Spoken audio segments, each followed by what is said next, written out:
literally have no idea how I'm going to start this podcast. You guys are inching towards what I actually spend my time thinking about. Let's go. We have this worldview of things being commodities to extract. And so right now we're just treating the earth in a way that's resulting in our food and medicine to be completely depleted in the minerals. And there's something missing from the food. It's sort of a mimicry of what it could be. In Western culture, we've boiled everything down to profit margins and productivity and efficiency and output. Meanwhile, raping the process of nutrients and energy and wholeness. It's always important to acknowledge the reality of where we are, but I'm always interested in what are the solutions. This, to me, regenerative agriculture, biodynamic farming, this is the way of the future. This is our way out. If everybody had the idea that biodynamics has, that the universe is alive, that the farm is alive, if that's how you're thinking about the world, it's natural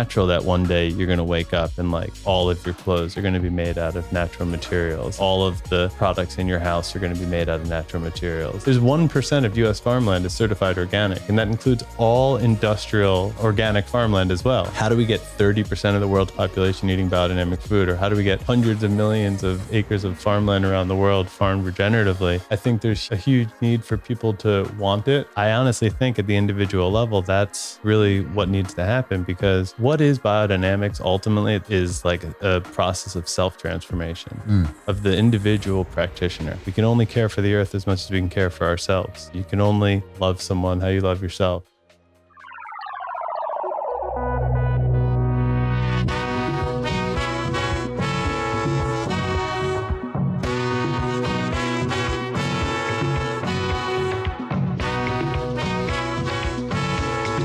I literally have no idea how I'm going to start this podcast. So anyway, we have Jared Pickard, his first time on The Great Unlearn with our dear friend and brother, Eben Britton, who has been on the podcast before. Amazing podcast that we were able to share.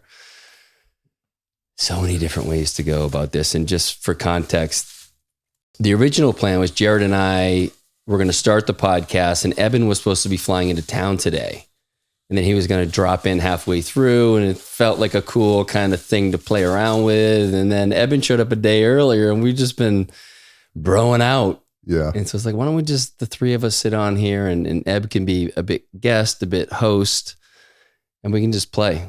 And I usually have like a list of things that like I just maybe want to hit on. I got nothing.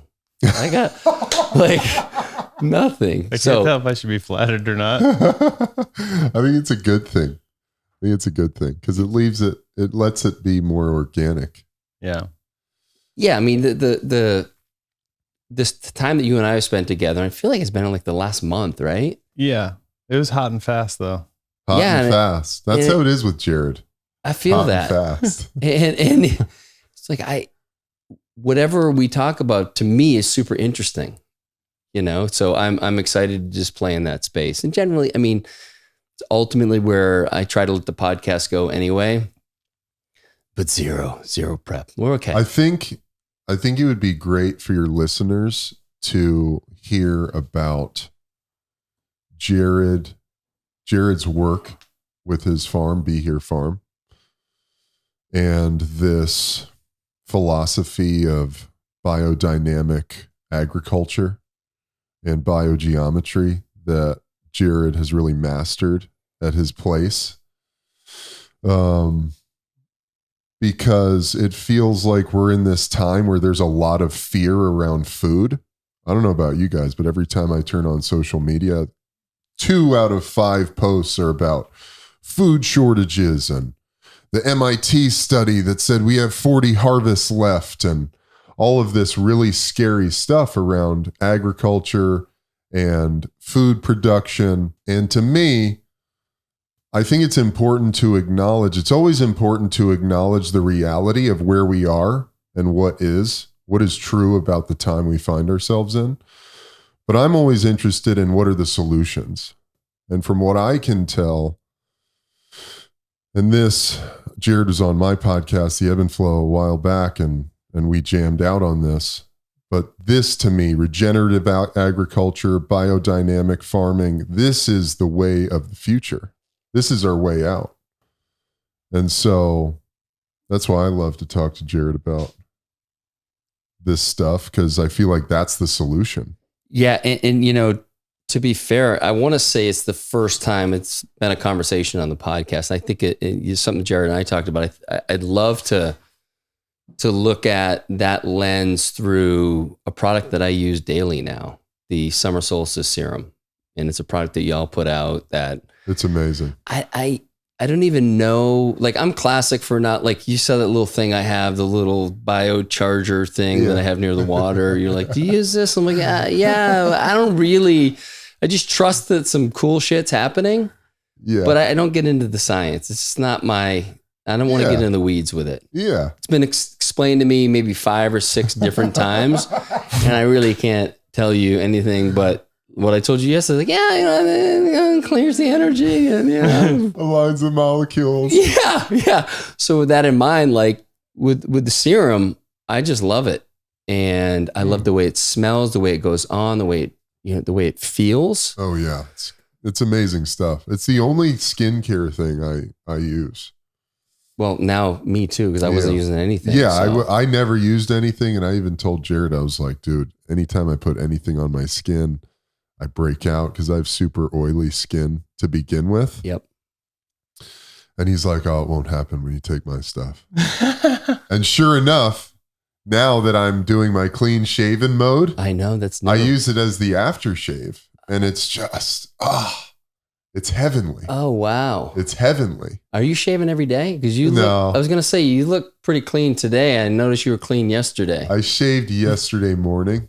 Yeah. It's I don't know. The longer I let it go, the harder it gets. So I just keep it. Yeah. I keep it clean.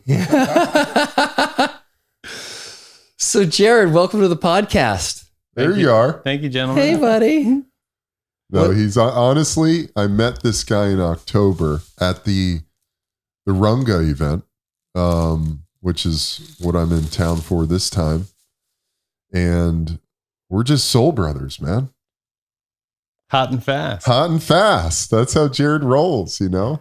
I don't think it was like a me thing. Like you don't think either of you are guilty parties in our friendship? I think it's definitely a co-creation. Yeah. When you're open and you have the right fit, it doesn't need, like you and I met when Eben's thing. Eben and Khalil did the live podcast during South by Southwest, and I just saw you and I'm like, there's something about a fucking cool look going on. And I'm like, well, what's up with this guy? And we chatted for like 3 minutes, and it was like, I definitely want to, because I think you had mentioned him, or Gino had mentioned you. And yeah, to be fair, like we have a certain amount of mutual friends, at least on, Instagram friends. And so before I even ended up coming into town, I'd somehow been very aware of you and probably listened to some episodes of the podcast already.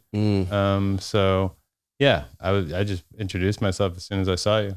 I felt like I kind of knew you, and I just feel like in between childhood and the time that we moved out to the property that you guys were talking about there in California, which was 2012, and then now we're in 2022. So it was a good decade since the inception of the Be Here project. And over that time, really up until the first Runga, when I met Scott Lindy, who's the founder of Sun Potion, and who we connected you guys. Absolutely. So hopefully Scott will be on the show at some point. Yeah, and then we'll make sure we link to Scott's stuff, Sun Potions, on the. Yeah, I'm sure everyone's super familiar. Once they see it, if they're not familiar, they'll probably recognize having seen it. But Scott, I mean, like, excuse any of my friends who are listening who may be forgetting, but Scott was really like the first kind of guy I became friends with as an adult, at least in many years. Like after college, in between college and then, I had certainly had a lot of friendly relationships with people, but no one like a soul brother, like Eben was just saying. And then, Eben as well, I met him a year or two later at Runga. And having moved here, the amount of people that I've met who I genuinely want to connect with and have become friends with rather instantly in a way that just feels like, really long like how we mess around and, text nonsense to each other. And that's the kind of stuff I do with like a select handful of very like lifelong friends, you know what I mean? So it's a fun energy to have fallen back into, to like have camaraderie with some guys and just find people that have fallen down somewhat similar rabbit holes and find like, a lot of the things that I'm passionate about sort of pigeonholed me as like almost not an outcast, but like as alternative. And then I think about it, I'm like, why am I the alternative? But I think about it, I'm like, yeah, I am the alternative, because the alternative to what? The alternative to just this pretty, industrialized, unhealthy sort of society that we all know leads to various states of ill health and disease and mental health issues and suicide and drug dependencies. And that's our culture, So to find other people who are kind of contributing to their communities and friend circles and environments and to the world more generally in ways that they feel really passionate about and feel positive about. I mean, it's inspiring to me to meet so many new people. And I just feel so lucky to have met both of you guys and to consider you friends, Like I kind of thought for a while that friends was something that like, I was like, wow, those guys I was friends with in high school and college, I was like, thank God I met those guys early in life, because it's hard to make good friends as an adult. And I don't really feel like that at this moment. Yeah, there's definitely a different energy here. The people approach it differently. Your story is interesting though, because for 10 years you were basically a hermit. Yeah. And that was what you had shared with me before, that kind of how you were going to run it out. Like that was going to be your life. I was super happy with that. Yeah. And it wasn't even like a hermit, because it was in a sense, but it was also sort of like how I always was. I was always kind of like having the people come over to my house, and drinking beers in the basement, in the backyard in high school kind of thing. And like in my dorm room in college, we were always hanging out in my room for simple reasons. Like I had the couch. Yeah. I had the bong. You had the volcano. I had curated my room and the environment just slightly enough to make it, to make these situations arise, which at that time was us hanging out all day long, right? Yeah. But that's kind of always been my vibe, was the idea that like, I have my space and people come into my space. I don't know what that is about me, but that is sort of something that I can look back on and see was always the case. And so on the property there, we were actually developing a hospitality experience. So it was going to be 9 cottages, restaurant, spa, and the products you were referring to were basically meant to be the food and beverage, spa products, in-room amenities, all the things that the guests would be interacting with during their overnight experience and, stay on site. And at Be Here Farm. Yeah. It was meant to be an overnight, immersive hospitality experience, kind of at its heart, connecting people with nature, which was, and I forgot what even the question was. So now I'm just going somewhere, but. Well, it's just that you were spending that time as a hermit. Now you've popped out here in Austin and you're the opposite of that. Like you're out there and you're meeting people and you're having a completely different experience than you would have guessed last year going into 2022. Totally. Also, like if I were to look back on the last 10 years, in developing that project, which ultimately culminated with wildfires that ended our physical, pursuit of infrastructure and architecture and an on-site hospitality experience. It didn't end our dreams, about the world and like what the brand was kind of after at its heart. And more generally, I actually think the fire was really liberating in a lot of ways for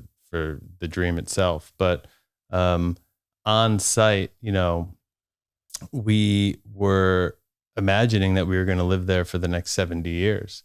And, that my daughter Kaya and her children would likely continue to run that project. And so, even before COVID, there were times where I wouldn't really leave the site for a couple weeks because Velisa, my wife and partner on the project, would, happily be. She loves leaving. Like she loves going to the coffee shop and doing things like that. She would get, cabin fever if she did what I did basically. And so all the supplies that we generally needed were coming into the house. And like I said, the farm, which we developed sort of as one of the centerpieces of this project, it's a pretty interesting place. So there's always people coming to visit. We eventually started a membership club where families were getting weekly deliveries of our products and produce and stuff. And so some of them were coming to visit, and all sorts of reasons for people to come visit. And then, of course, if the hotel opened, there would be 365 days a year, people coming to visit and being on site. So I just imagined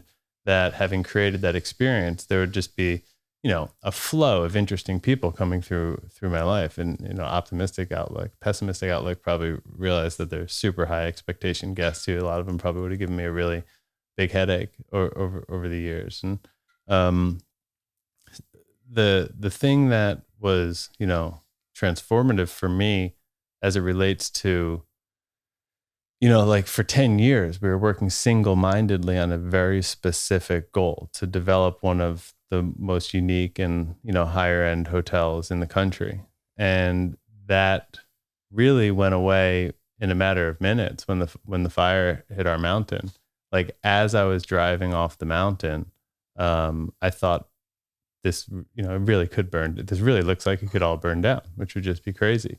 And for a variety of reasons, serendipitous occurrences that I've spoken about at length on other shows like Gabby Reese and Paul Check, if people are interested in that story. But I felt like happy in the van leaving the mountain. I just had this overwhelming sense of like everything is like you're protected, your family's protected, everything's fine and happening exactly how it needs to be. I just had this weird like ear to ear smile. And eventually when it really, in the midst of the fires. Yeah. Like that's amazing. The one thing that was stressing me out was that we were in two vehicles.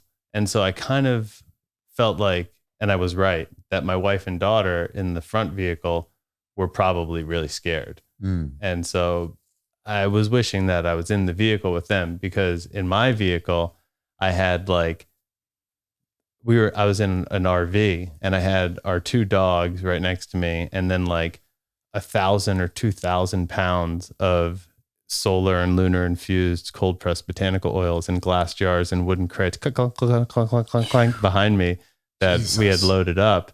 And I knew that, even if the whole place burnt down in this weird way, I had left with these oils, which we were going to turn into the summer solstice serum that week and launch on Sun Potion's website.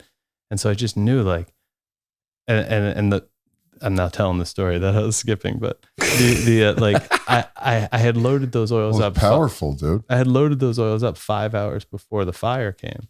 So they were already in the RV. And so it was just sort of a theoretical loading up. I was like, I got to load these oils up because if, we get evacuated because we get evacuated almost every year, not because there's a fire on the mountain, but just because there's fires in the region and nearby. And so these remote areas, they sort of pre-evacuate you and they say, this whole zone is evacuated. And then you can come back a couple of days or a week later when the fire, weather and whatever changes. And so 5 out of 5 of the years my daughter was alive at that point, we had been evacuated right around October. And so it was September 27th. And I was sitting there thinking, well, there's a fire in Calistoga, which is not like the town and a half over. And if they evacuate us, I wasn't even thinking about real danger. I was just thinking about this idea of being evacuated. I was like, we're going to miss the Sun Potion launch. We're like, we had this whole plan to launch the serum on Sun Potion. I was like, how are we going to get the serums to Sun Potion? We still got to blend them and bottle them. Because at that point, our process is we infuse for different products, slightly different, but for the summer solstice serum, we infuse 7 different botanicals into olive oil, not all together, but just like there's this one and that one and that one. So all individual varieties of botanicals into olive oil. And then they're left out in the sun and the moon for 1 month, for one moon cycle. And the daytime and the nighttime, pulsation is the only force of action that gets applied to the serum at any time. There's no heating, there's no pressure, there's no mechanical process. It's just they sit in a very small, greenhouse, like a hobby greenhouse, basically. And what greenhouse? like the kind of thing someone would have in their backyard to Okay. like start some food for their garden or whatever. A tiny, very small little greenhouse that just fills up with these glass jars, and they get heated and cooled, and that pulsation allows the plants healing properties to unwind into the oil. God, that's a trip, dude.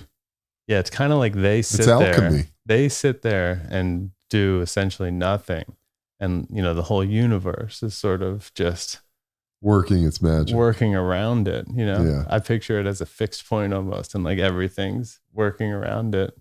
And I feel this is very apropos to the conversation I've been having with Eb since he got here. And it's like, I need to be more like the botanical in the olive oil and just let the universe, like, I don't need to do all the, like, Totally, let it take dude. over. Absolutely. Anyway. yeah, so it's pretty hands off Yeah. part. Yeah. And a lot happens in the doing of the nothing. It all happens. That's the only thing that happens, is that we do that. It all happens in the nothing. Ugh, fuck, bro. So That's amazing. we then put them through this thing called a tincture press, which is like they go through a cheesecloth type thing, and it gets just pressed down by hand. Basically, a little plate comes together and squeezes the oil out of the remaining flowers, and so then you just have the pure oil at the end, where all the oil goes through the cheesecloth, then you take the botanical, you squeeze out the rest of the oil, and then then that could be let's say composted. That was my next question. Have other uses for it, but the oil is then unless it was done with a fresh flower, which is our main ingredient, is done fresh, which is wild St. John's wort, and I know people do experiment with doing it with dry St. John's wort. I personally never have. So I guess it would be worth a shot to see what happens, because it'd be more practical, because you could make it whenever you wanted. But St. John's wort doesn't even grow here in Texas, but it grows in a lot of places across the Northern Hemisphere. And it only grows in a couple week window on either side of the summer solstice. And so that's why the serum is named after it.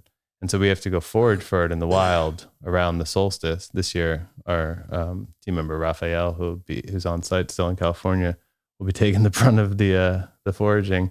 And although it's my absolute favorite occurrence of the year, theoretically, I might even try to find a weekend to fly home, for another reason or something, just to do it. And just for 2 weeks, that's when it's 2 weeks on either side of the summer solstice. So like one plant on this side of the property will pop up and it'll be brown by the time another one pops up somewhere else on the property. And sometimes they come in clusters, and then we've actually, we've have a few clusters, and then we've specifically tended, those clusters to what you would call maybe wild crafting, as opposed to simply wild foraging. What's the difference? The difference would be I'm harvesting stuff from the wild versus maybe proactively assisting that thing to proliferate. And what would that look like for something like St. John's wort? How would you support that? Well, if there was a wild patch of St. John's wort on the edge of our farm, as there was, well, then we would probably maybe pull out some competing plants that are right around it, just to kind of give it the space to grow. And we would, maybe spread its seeds around to 10 feet away kind of thing. At the end, when it's all dry and it's there and its seeds are going to sort of naturally be dispersed, maybe we can cut them and intentionally spread them around a little bit more aggressively and kind of give them a higher chance of. And so also the biodynamic farming practice involves a variety of sort of homeopathic plant and mineral-based medicines that get diluted down in the rainwater and sprayed on the soil or the crops. And so those things can be treated in areas like this as well. We can go spray the, manure-based application on the soil during certain times of year. And as the flowers or the plant is maturing and ripening, the what's called the silica preparation, which is made out of quartz crystals and rainwater ultimately, could be sprayed on the plants all the same.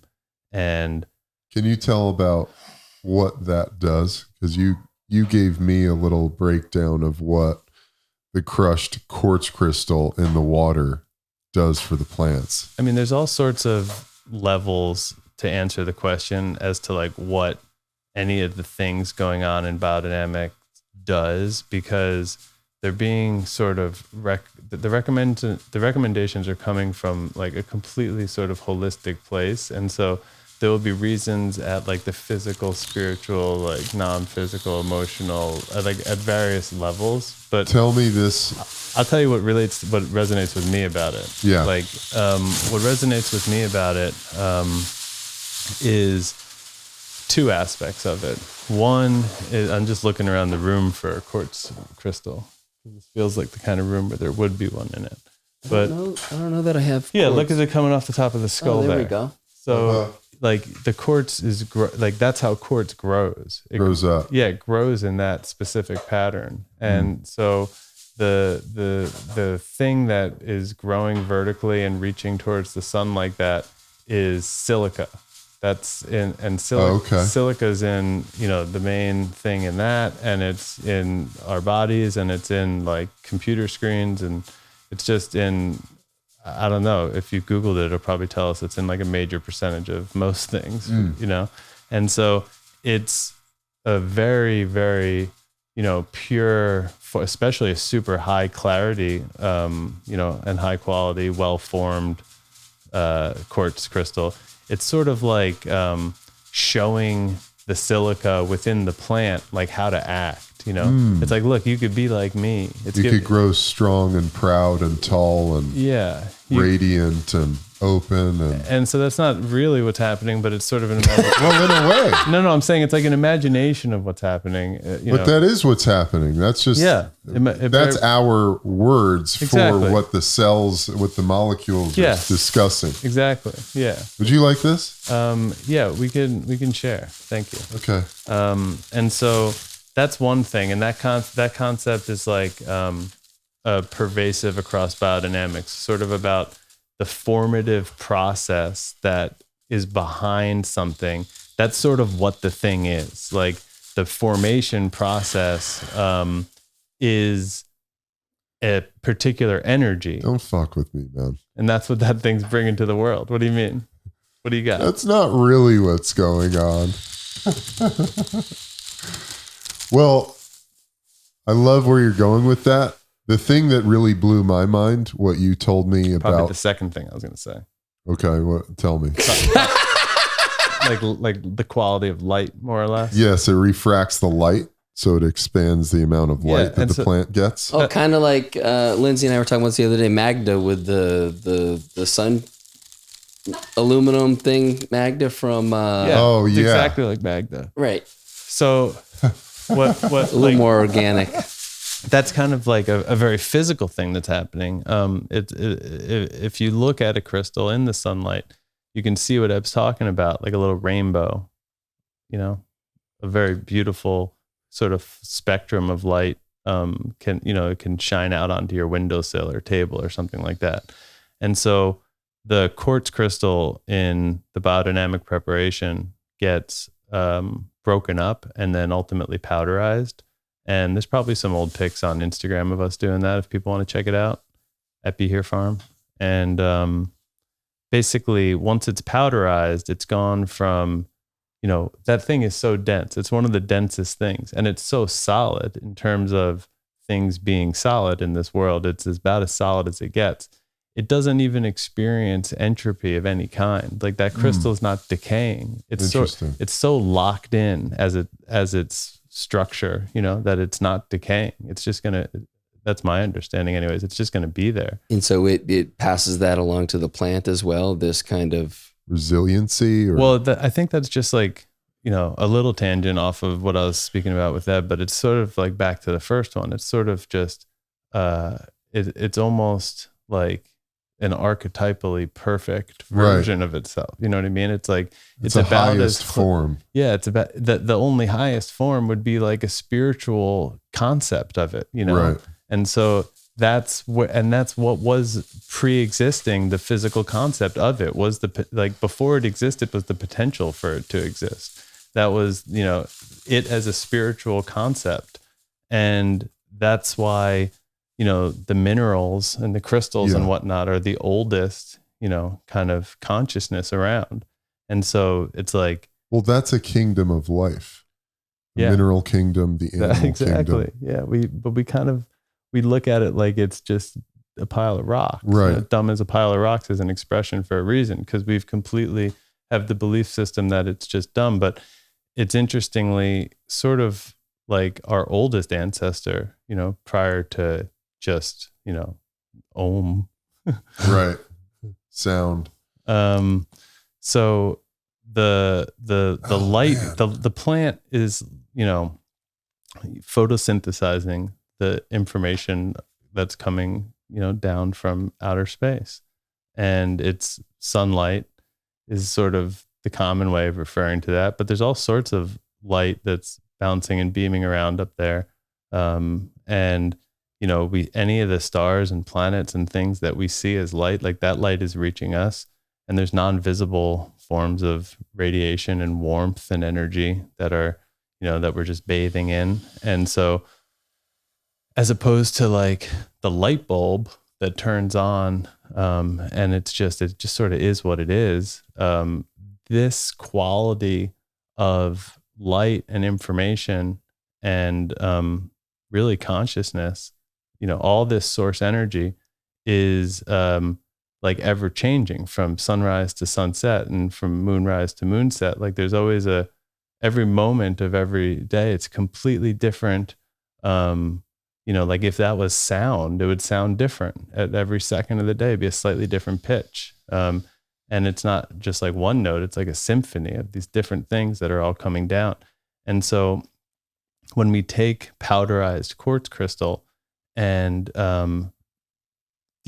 I'm now circling back to where we were at, which is that it's one of the hardest, densest things. And by powderizing it, and then ultimately the chunks go down into smaller chunks, and then the small chunks go into powder. And then we take that powder onto a glass. What do you do that with? I don't know what everybody does that with, but we had our friend who's a blacksmith manufacture a special tool for us that's basically like a bucket, a steel bucket with, a steel rod that like kind of like a mace, the things that guys work out with. Is that what they're called? Maces? Yeah. It's kind of like a big mace, like a steel rod with a heavy steel ball at the bottom that now has a leather bag on top of it that goes over the circular part and kind of chokes the circular part of the mace and is attached to the bucket itself. So that when we put things in the bucket and we smash it up, everything is contained by that leather at the top. It all stays in manually? At first, it's all manual. It's not automated. There's definitely machines that do this. That's a lot of work. Well, I mean, how long would it take to get what you would need for the year? You do this once, once a year. Oh, okay. And you actually end up with, in a typical circumstances, at least on our farm, you end up with many years worth.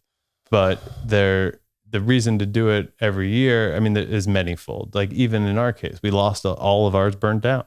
Wow. So it's like absent of it all burning down, there could be sometimes these things are still like living, organic materials. And so less so with the quartz crystal one because of the entropy and like worms aren't coming in to eat it. But there's other cases where they can kind of go bad and or worms can come in and just eat them. And so there's eat the final preparation, which is ultimately just like a composted plant or manure or something, you know what I mean?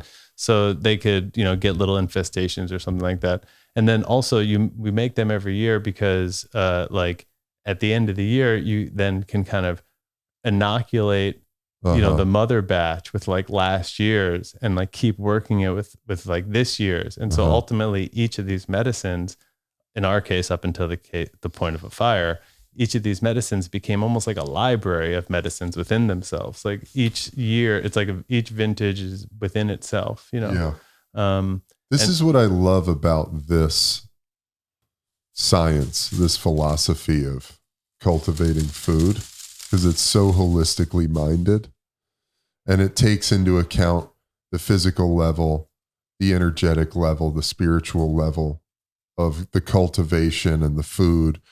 Because wouldn't you agree? I mean, getting back to what I'm really curious about, in Western culture, we've boiled everything down to profit margins and productivity and efficiency and output. Meanwhile, raping the process of nutrients and energy and wholeness. So you're left with these processed, almost like carbon copies of what they once were, without the density of the life of it. Yeah, there's no life in it. We look at I'll speak for myself, look at products that are literally processed, like a cracker or something like that, and that's processed, but actually probably, I mean, and you'd be the one to talk about this, Jared, like the organic food I get at Whole Foods is on some level very processed. Yeah. You guys are inching towards like what I actually spend my time thinking about. Okay. Like let's go. Like I'm obsessed in my head. And I have a few friends who are, on the, shout out to Travis and Zurich, but I have friends who get 10, 11 o'clock calls from me, just like asking questions about like the equinox, for like 3 hours, just trying to understand, our place in this universe, as people, as it relates to like the fact that the whole system is alive and that we are in fact the product of the system. Like we are the system. You would never cut off your pinky. You know what I mean? So it's like we have this worldview that Eben was just referring to of things being commodities to extract. Right. And so it's like the idea that we're taking into the world precedes the actions that we're taking. Like if everybody had the idea that biodynamics has, that the universe is alive, that the farm is alive, that the farm is an individual, alive being with like, conscious dreams and desires and propensities for, certain things and aversions to other things. Much like your child, has these wants and needs and an innate sort of personality. And so if that's how you're thinking about the world, well, then it's natural that one day you're going to wake up and like all of your clothes are going to be made out of natural materials, and like all of the products in your house are going to be made out of natural materials. And like in my case, all of the materials that were used to build your house might one day be made of natural materials. And basically, and I think even how you go about living. That's the whole. But what is biodynamics ultimately at the end of the day is like a process of self-transformation of the individual practitioner. Everybody else gets secondary benefits of increased nutrition, super quality food, all sorts of beautiful stuff happening, in and around them, and that ricochets out through their own family and their community and how they're coming into the world and contributing. So it's a beautiful, beautiful thing. The main benefactor is like the actual person in the field. In our case, this guy Eitan was our farm director from 2015 till the time we moved here. And, he was the actual person, standing in the field, holding the sort of consciousness of the cosmos, let's say, and the unseen, and vectoring it through his own brain into his actions, which resulted in plants and fruits and vegetables. And so what did that look like?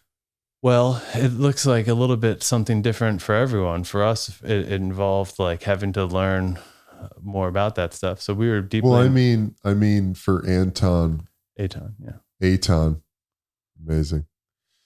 For Eitan, vectoring the cosmic consciousness into the actions he would take to manage the farm. some of it's as simple as like it's been systemized. It's like these models have now been farmed for like 100 years. There's literally a calendar that tells us, for the next 3.5 to 4 days, it's an appropriate time to be working with roots or fruits or flowers or leaves. And just like, I was born on August 14th, I'm a Leo.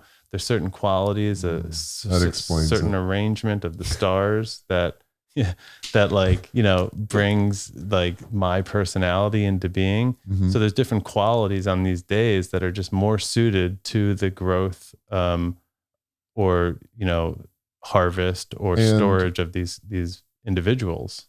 That universal clock, is it cyclical to where, so to speak, you could set your watch by it, or is it ever shifting? It's a pretty regular rhythm in terms of like the sun going up and down and the moon passing through the constellations, at a pretty constant speed. Yeah. So off by maybe varying degrees or a few days or one day. But then if you study like the Chinese calendar or the Vedic calendar or, some South American calendar, you're going to find similar but different and misaligning sort of moments in time that you might think like, oh wait, that's a flower thing, or that, or you might try to cross these calendars together, and the only experience that we've had is sort of sticking with one, like just being regular within yourself is sort of what's required. And because a lot of times the intent around something can actually overpower the stuff that's the underlying rhythms that's what's happening are so subtle that it is easy to override them. In fact, we are all doing it all the time. We're staying up past sundown. You know what I mean? Like with artificial lights on, like the actual harmony of nature. It's very easy for us nowadays to just completely override. Right. And so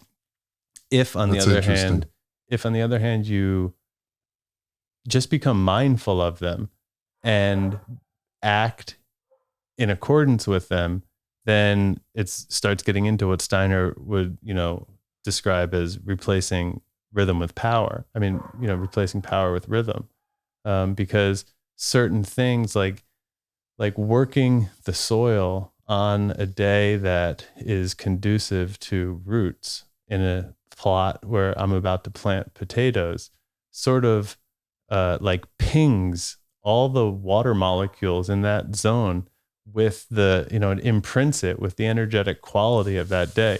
It's been disturbed now on a day of rootiness, let's say. And then if I come... Rooty, like R-O-O-T. Yeah, I just made that up. No, I like that. Yeah. It's good. Rootiness. Yeah, or like leafiness, like whatever the day is, right? So, yeah. And then Shakespeare made up a lot of words. He invented a lot of words. Bit of a modern day Shakespeare over there. Yeah. Is rootiness... Yeah. Anyways.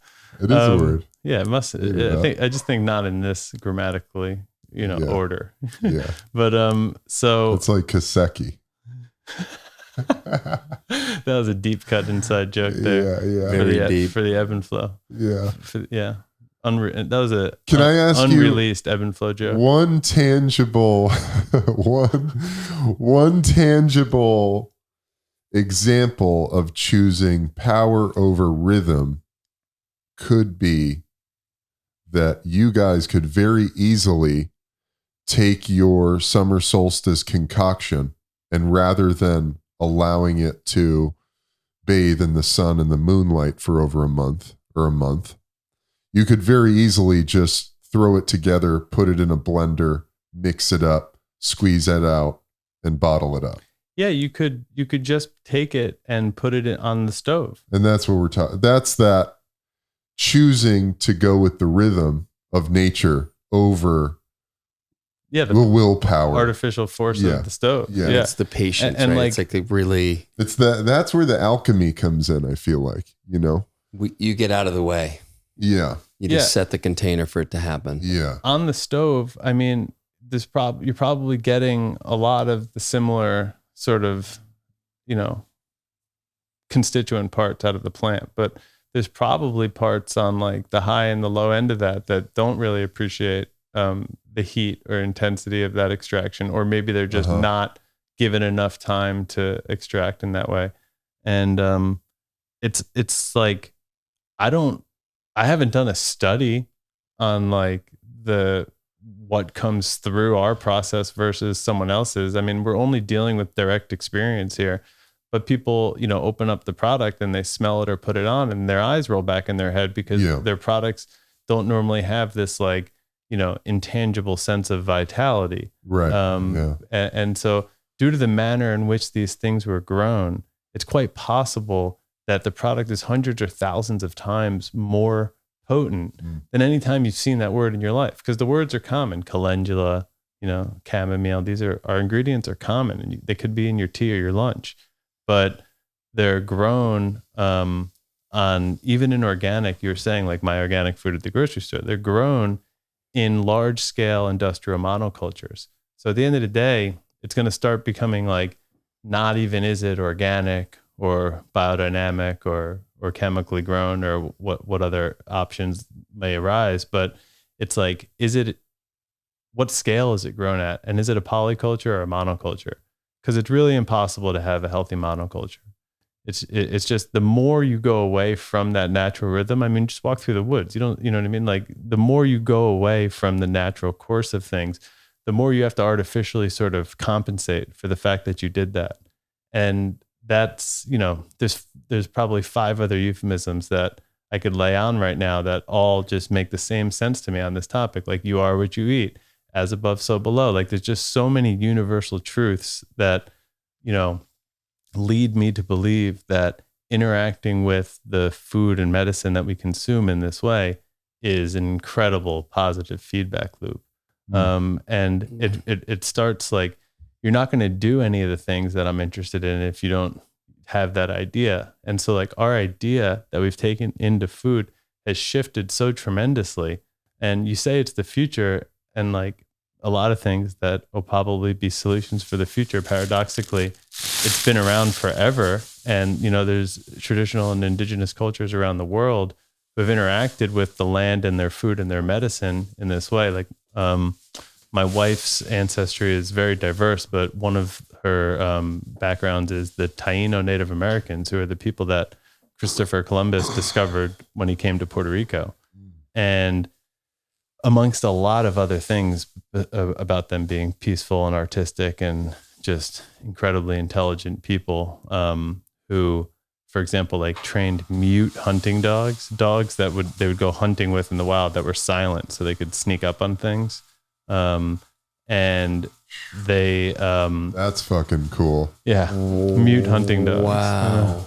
And Super so cool. They basically had a style of farming that was very low energy requirements. There was, cassava and certain, staple crops that were grown in like little small guild-like communities where. So is this like the West Indies, Puerto Rico, or what is now known as Puerto Rico? I specifically, am referring to Puerto Rico. Yeah, the Taino people.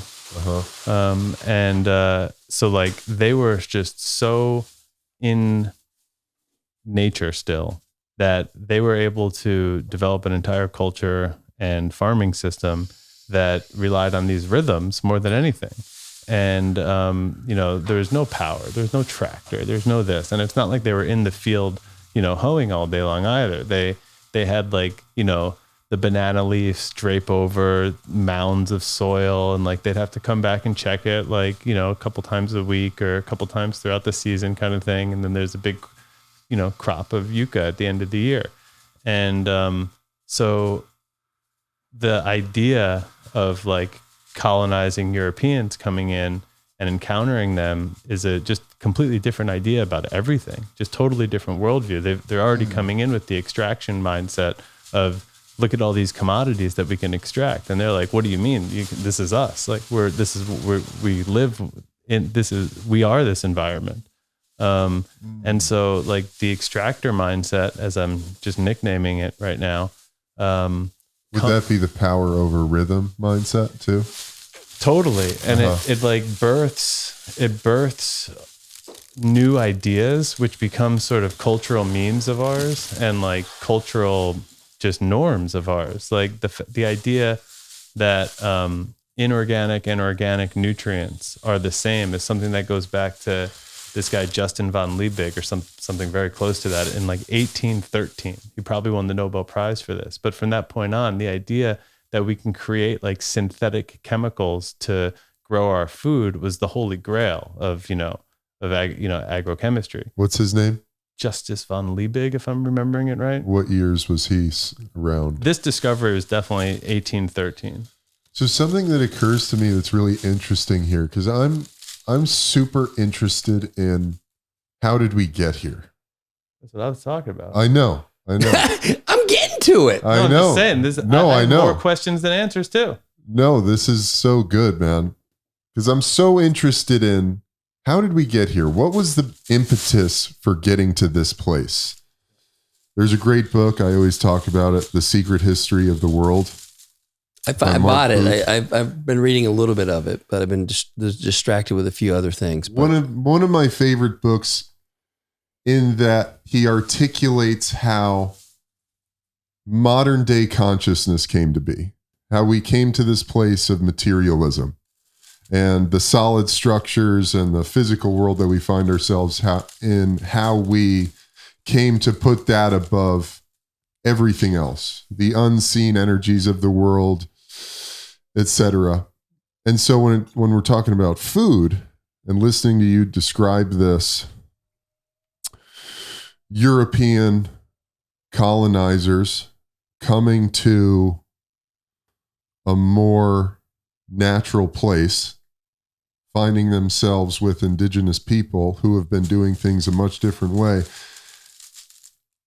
as a result of the environment that they were birthed into, that they lived in a very tropical climate, a lot of sunlight, lush vegetation, etc., hunting practices. Is the power over rhythm ethos, does that come from a European climate where you have to manipulate nature in a way to cultivate food? Like you have to choose the power over rhythm because you don't have access to the sunlight. You don't have access to the same proliferation of vegetables and fruits that a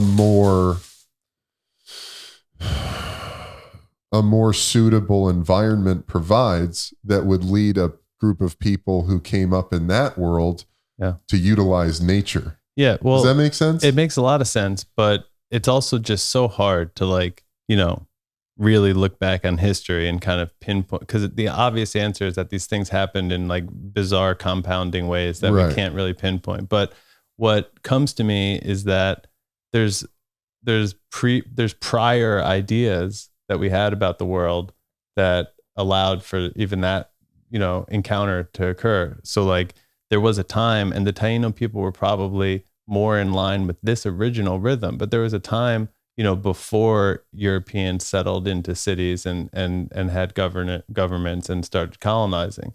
And there was a time when, basically all the people on earth were more or less, nomadic, ultimately semi-nomadic, and then eventually, more agrarian. And very few now are semi-nomadic or nomadic. But when we were nomadic, and, at some point, all of our genes go back to here, right? So when we were nomadic, our ancestors, quote unquote, generally speaking, everybody's, we were completely a child of the earth, and we knew that our life depended on it completely. And we were following the herds of animals as they followed the seasons. And we were all just in the same rhythm and flow together. And so the second that we started putting fences around the animals and then planting some fruit trees and saying, okay, this is a camp. We're going to come back here every time the animals graze past this area. We're going to live here for 4 months. We're going to graze these high meadows. We're now semi-nomadic, right?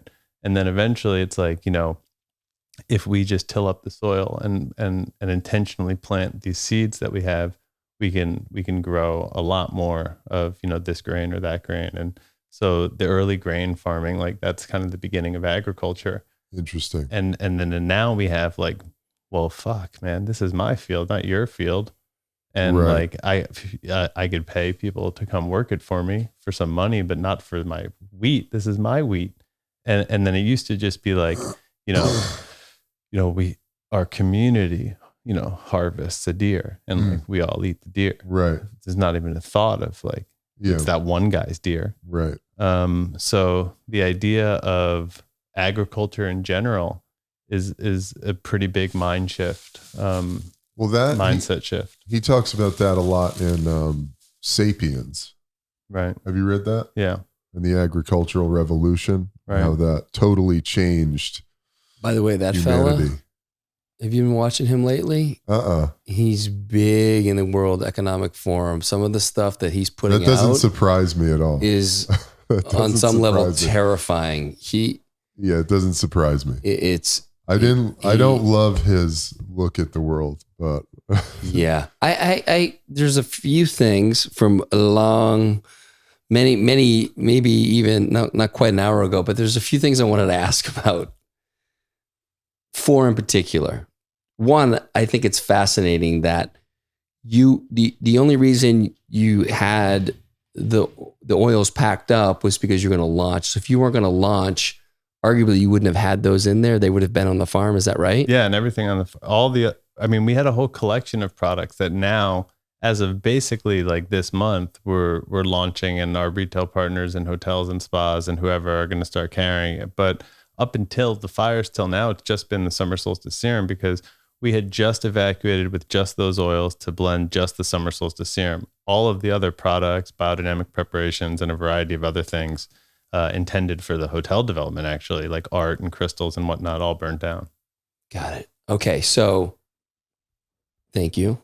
So shout out to our Sun Potion folks for like just having that be in the rhythm of it and you pulling it because of that. I mean, yeah, that's so I was cool. selling it at farmers markets at that point. And Scott, who I had met at Runga, was like, dude, we got to be selling this. Yeah. Like for real. Like, let's just sell it. Like sell it on my website. And that's actually, I love that we came back to this. I was like way on a tangent. Oh, I just had a few Okay, good. open loops I'm for glad myself. I didn't hijack it. Dude. I'm also no. Have at it. I'm loving this. yeah, because we got more to say on that too, I think. The water that you use with the silica, where is that harvested from? What's the just captured rainwater, like in like 50-gallon drum kind of things that filter out the debris on the top and just capture the rainwater that falls on it. A more advanced version of that is a bigger drum that's attached to like any sort of roof structure, as long as the roof isn't, for whatever reason, like got weird chemicals on it and stuff like that. Okay. And the other question, actually two more. When the fire came through, I mean, it like everything's decimated, the crops, everything. Yes. Not really, actually. Yeah. So what happens? You're talking about the St. John's wort. I'm like, oh, so that's still like, what does that process look like? So, I mean, the property is 300 acres, and obviously it's surrounded by an infinite amount of acres, but let's just say there's thousands of acres around it of similarly dense forest and steep mountain ridge top terrain. And the whole region like burnt down. So for miles in every direction, there's people who are saying like, yeah, the whole place burnt down. My house, my winery, every inch of the land. On our property, the fire definitely passed through 100% of the property. So if you look at, if you scroll back on Instagram a year or two or whatever it was, which is not that many, because being honest, since the fires, it's been very difficult to keep up with like Instagram and certain things like that. But so you don't have to scroll back that far to see a picture of the fire map, which shows the extent of the fire zone. And then our farm couldn't be any more in the middle of it. I put a little green dot or something where the farm is on the map. And so everything burnt down. All of our neighbors' wineries and houses all burned down, except maybe one or two.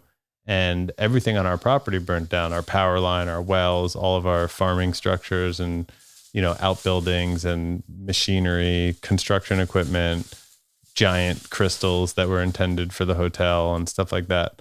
And the house and the farm, which are right next to each other, were pretty well protected, as any structure in this environment should be.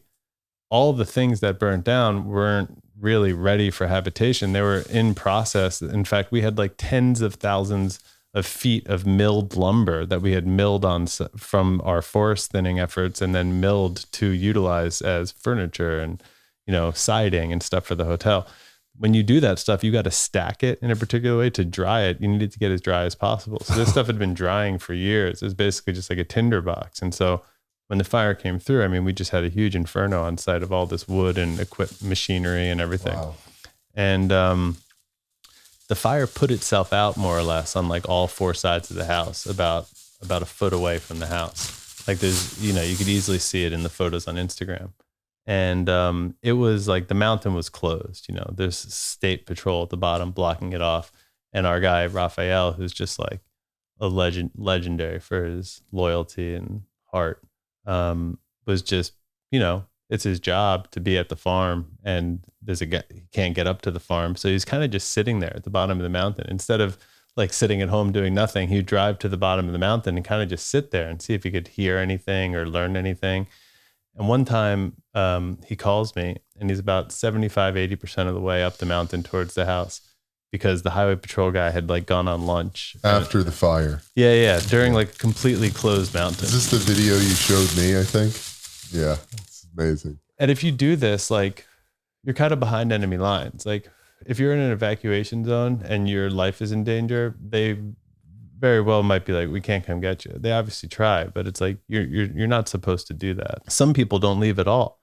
This guy who lives on the corner of my block, he's in his mid to late 80s, and he did not leave once during the fire. And I mean, the amount of smoke inhalation is just unimaginable.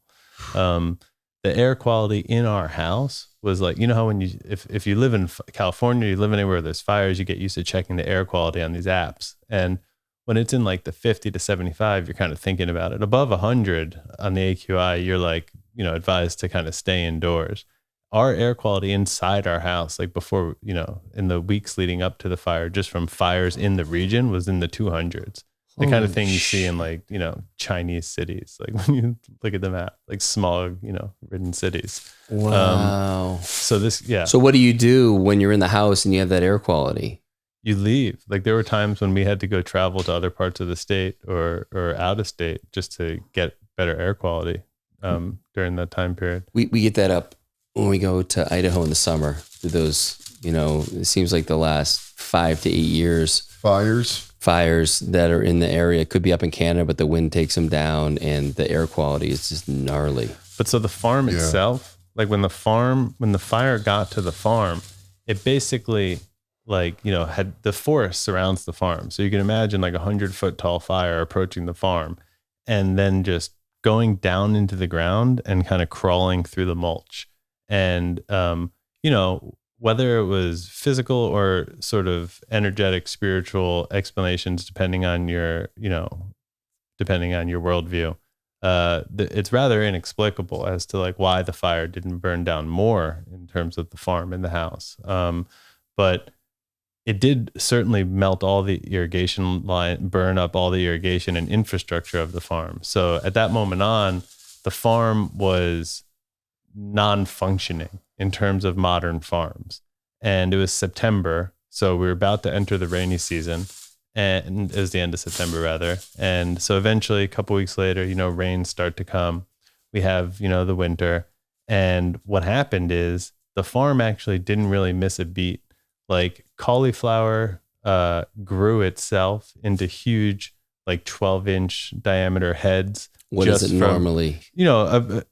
What you see at the grocery store, usually you get 6 smaller ones. 8 inch. Yeah, those are kind of like commercial ones. But at the farmer's market, sometimes you see huge honkers. Whatever the size, it doesn't matter. The point is we were growing fully realized cauliflower with no irrigation of any kind. So the soil was a living, being that survived the fire and kept going. And all of the crops, kale, like was unirrigated. Kale is mostly water. You know what I mean? Like what was how is the kale still growing? It was in a living soil that survived the fire. And Like if you walked by an industrial organic monoculture kale farm, like 100 acres of kale or whatever, and what you would see would be brown, lifeless dirt and kale popping out of the dirt. And if you just like turned off the irrigation and watched for like 5 or 6 hours, I'd have to imagine things would start to wilt. I mean, they're probably on a pretty regular supply of irrigation and, nutrients, because basically it's like plugging them into an IV. They're in a starved environment where you've killed everything: pesticides, herbicides, fungicides, rodenticides, whatever the fucking side they can come up with, they got it, right? And so everything's dead at the goal of creating this one cash crop. It's like the exact opposite of nature and polyculture farming, where you're tending to the entire environment. And so all of the crops that are arising within it are of the same quality, because all boats rise in the high tide kind of thing. So what would it take for, profit margin aside, because I know that's the immediate answer of, oh, well, it would cost too much money. What would it take for an industrial agricultural setup to start implementing even just baseline regenerative processes? Well, I mean, like, why not do that? Yeah. Just even the baseline, like they don't have to go all the way. I think it comes down to like the idea, like there has to actually be an understanding of why that would be the thing to do. Because here's an example of how it's materializing right now. There's a step in the right direction, is that I think there's something like 100 million acres that are now, chemical industrial, most likely chemically farmed, and certainly industrially farmed, no-till farmland, meaning that they're no longer tilling that land. Tilling is one of the more destructive practices. Interesting. And, that's like the dirty 30s. That's what led to the Dust Bowl, is just over-tilling, tilling. And now we have, lost however many millions of pounds of, like, dust used to fly to New York City, right? And like dust buildings, What was the philosophy behind tilling? Like, why did that become such a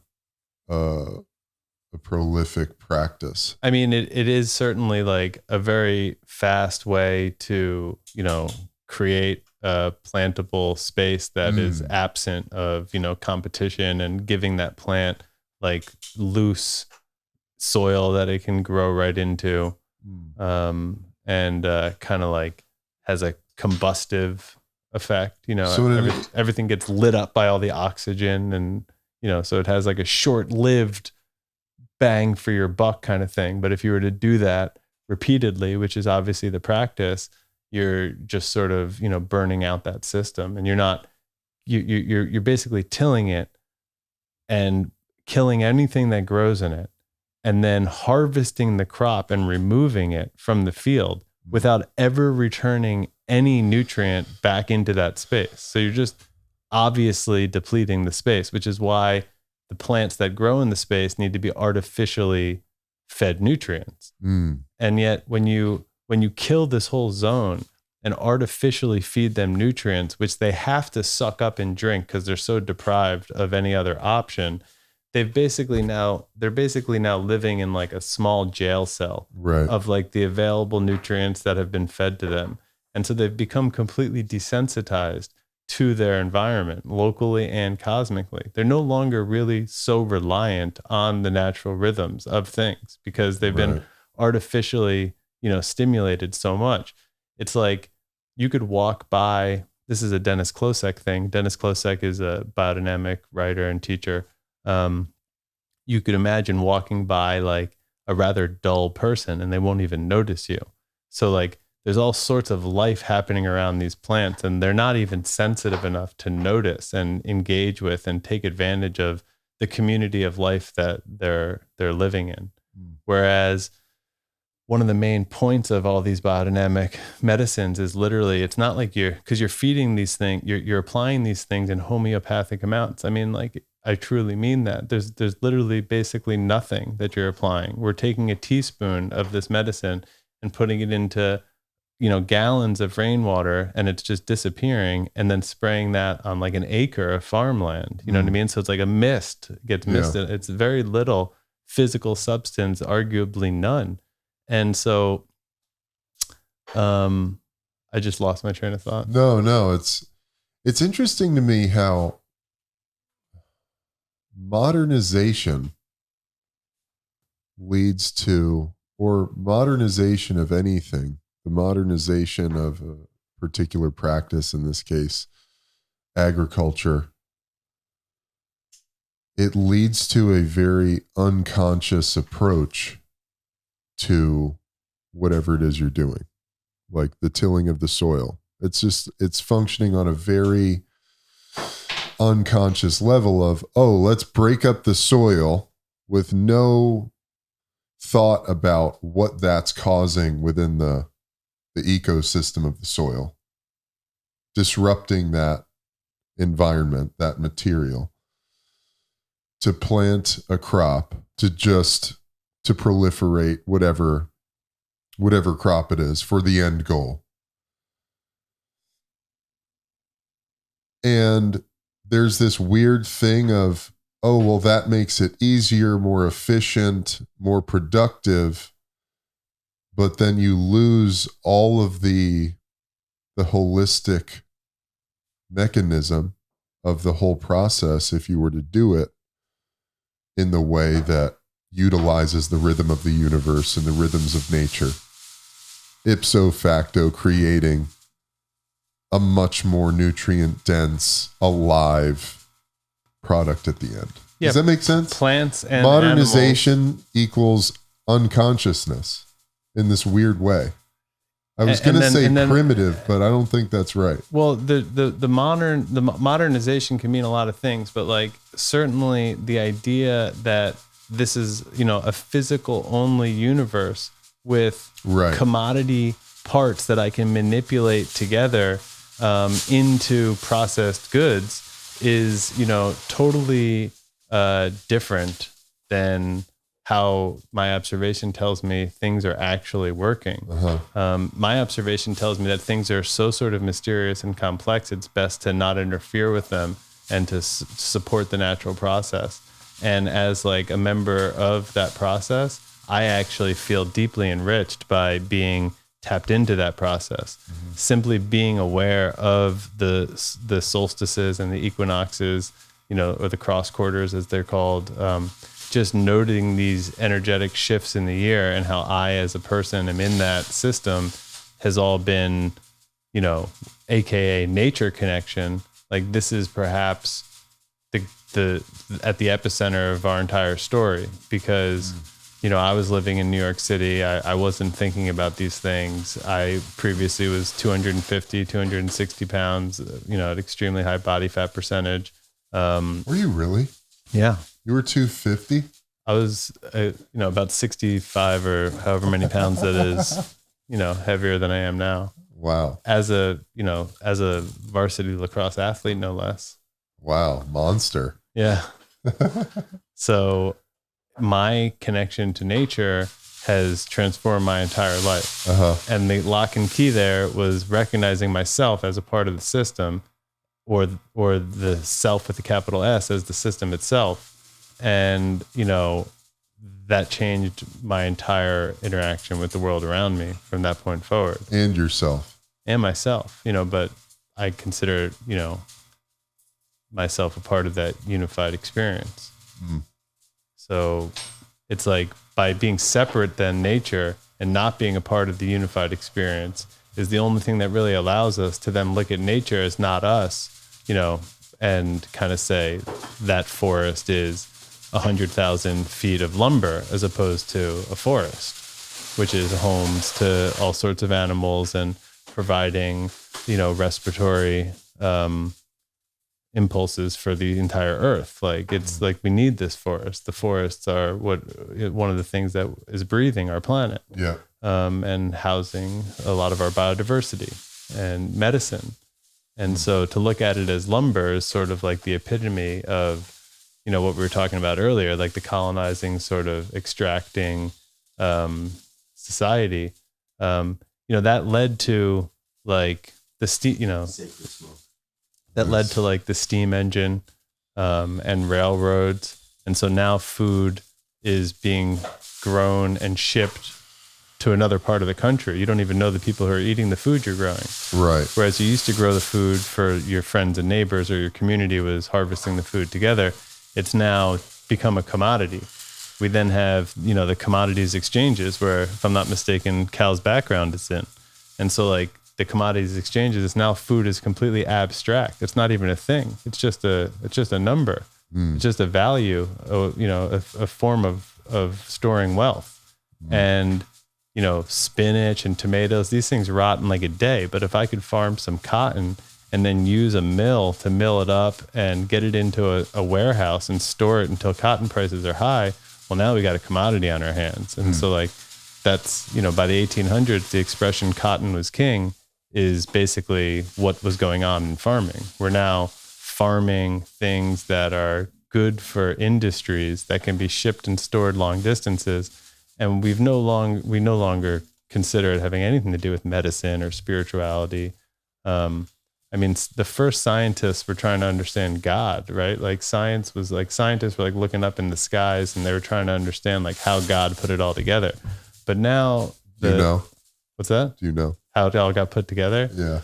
I don't know. It seems like a different episode, but that's another I've got 2 bags in my hand, by the way. What's going on here? You're double bagging. You get a regular and you get a sacred. Like this one's got the high test in it.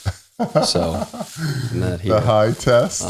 That's why it all comes back to me to like the ideas that we're bringing into our actions, I think are paramount because, and that's why biodynamics in 1924, when Steiner speaks about it for the first time, biodynamics was actually a new idea because at this point we'd gone completely off the rails. Mechanization led to industrialization.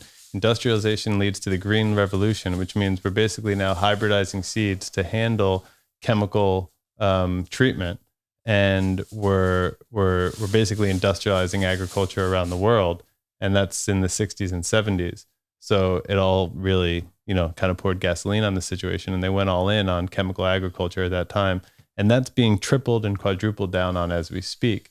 Like this stuff has turned into what they're now calling smart ag, which means we're going to consolidate all of the sectors, pharmaceutical, agricultural, technology, information, all of it. And, tractors will just be run on GPS and like all the chemicals will be doled out, and the food one day will probably just be made in factories and warehouses. And so sounds like a horrible way to go. That's the road, you know what I mean? So that's the road that they're on full steam ahead. And so in the same kind of spirit about how like protesting something might not be like the best way to create positive change, although probably sometimes called for.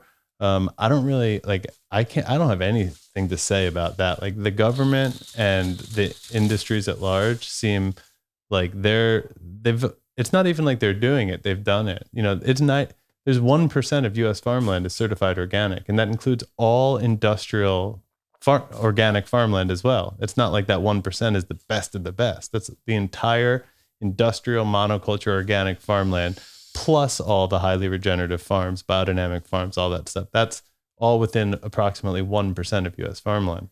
So they've already done it.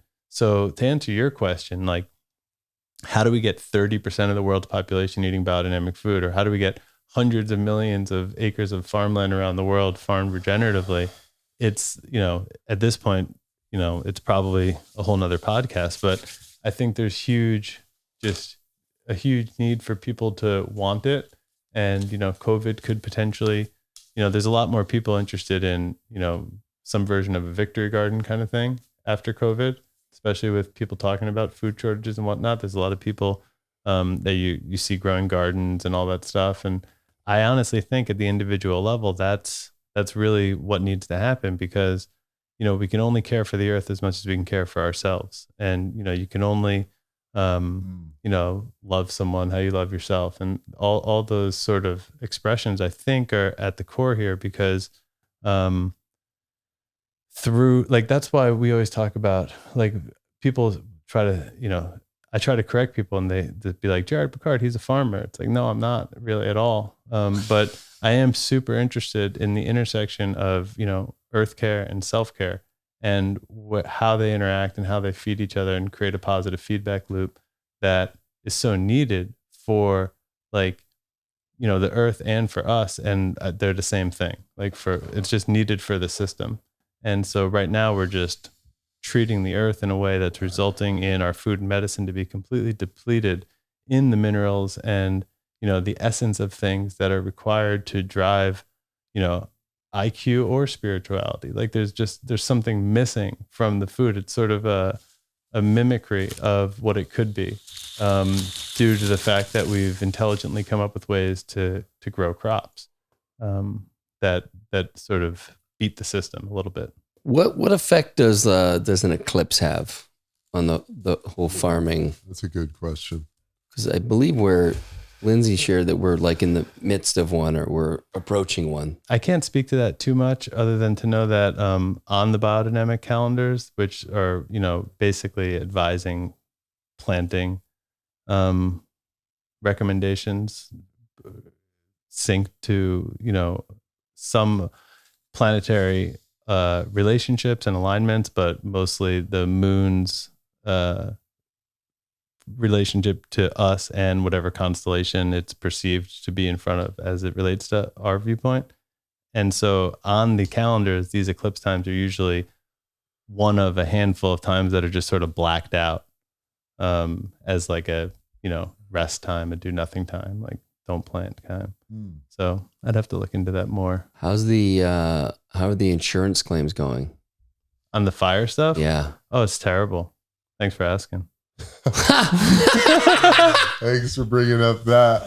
Yeah. No, it's over too. I mean, it was just total nightmare, and just like, you know, not just, it's a 30-minute story, but short answer is, you know, nobody wants to experience wildfires. Yep. Don't recommend it. Yeah, not at all. But that offered an opportunity for you. You moved from some place that you thought you were going to spend the next 70 years at. Yeah, we've talked about that a lot. Yeah, we touched on it a bit as well, and it's super interesting what doors that has opened up and how you've been able to work with that. Yeah, I think that's probably like, you know, maybe the most tangible and simultaneously intangible takeaway that a listener who's made it through our hang could take, is that like I said, single-mindedly, tens of thousands of hours working towards a single goal that we actually in a way sort of reached a level of achievement on that we hadn't reached up until the fires, meaning 4 days before the fire, we internally greenlit our budget, which had been thrice designed by 3 different architects and bid out, and never really our vision and our budget were never able to meet. So that was like a steep learning curve for almost 8 or 9 years, leading up to the point of COVID, and deciding to still continue with the project, even though like hotels were literally closed at that time, and greenlighting what would have had a lot of hurdles ahead of it, no doubt, but greenlighting our construction project. And 4 days later, encountering the fire, and, you know, 1 day later having to accept that we wouldn't be developing the hotel, which was, you know, I think a big part of my identity was wrapped up in that, you know, that I was the guy who was doing that. And luckily it wasn't too hard to let that guy burn down in the fire. But I just felt a surprising amount of relief at that moment. And so one thing that was interesting to me is that like I had to have a calamity of the wildfire reveal a path to me that maybe it was present, like had I been even more mindful of the signs, you know, because all of our successes on the project in developing it up until that point were so hard fought. And I didn't realize that really at the time, or even consider that there was an alternative, because I was basically living my dream. I was living on 300 acres, developing a biodynamic farm, developing a world-class hotel. My father was my partner. My wife was my partner. My daughter was born on the farm. People were coming to visit, and their eyes would roll back when they'd see what we've done. And I was living the dream, you know?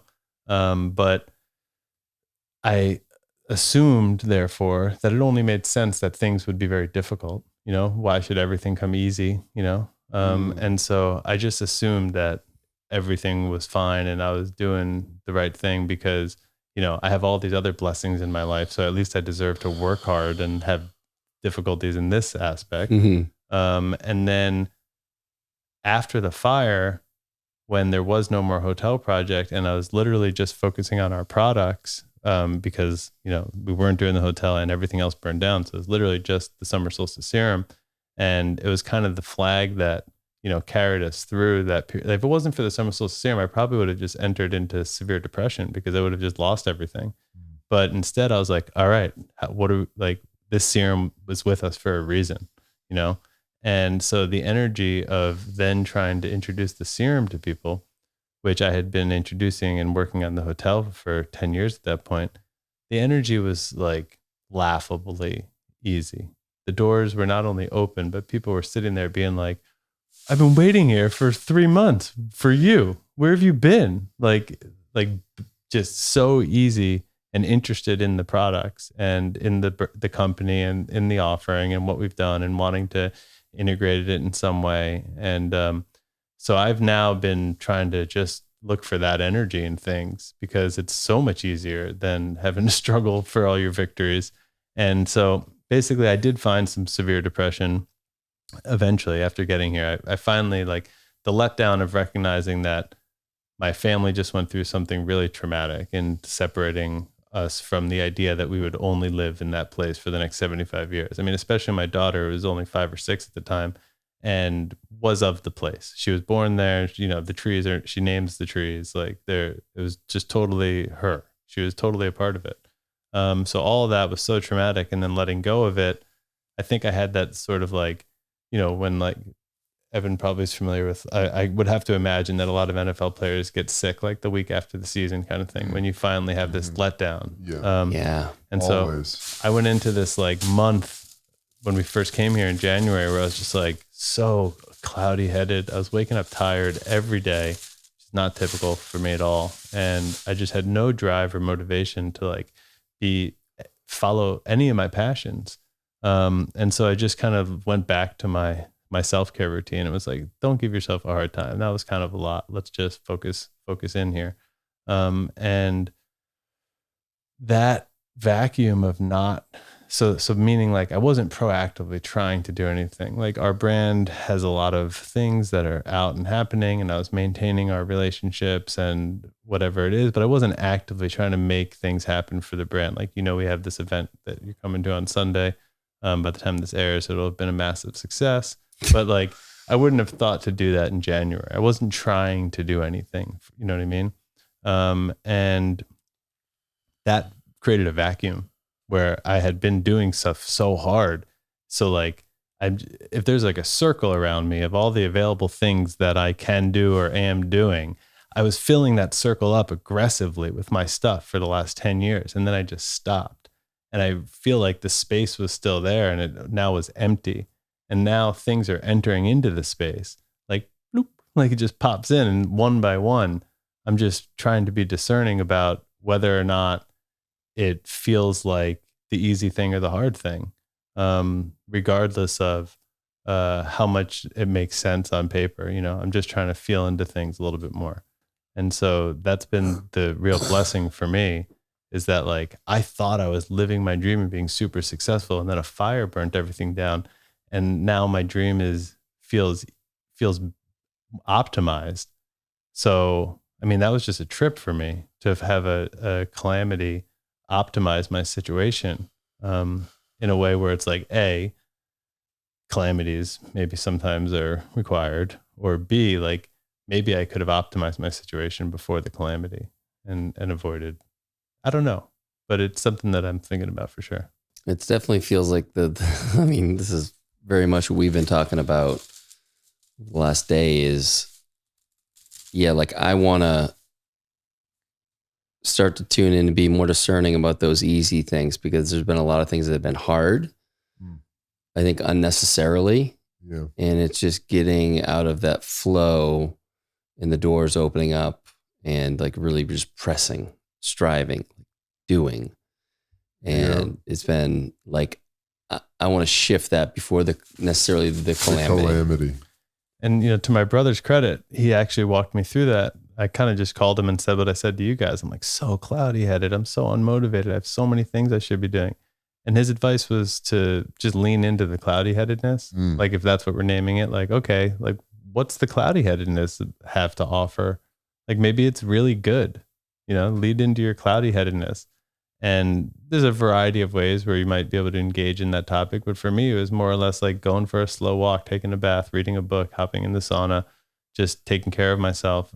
And it all comes down to like a concept that I learned from Paul Chek originally. I don't know if it's something that he synthesized on his own or if it's borrowed from something else, but I learned it from Paul.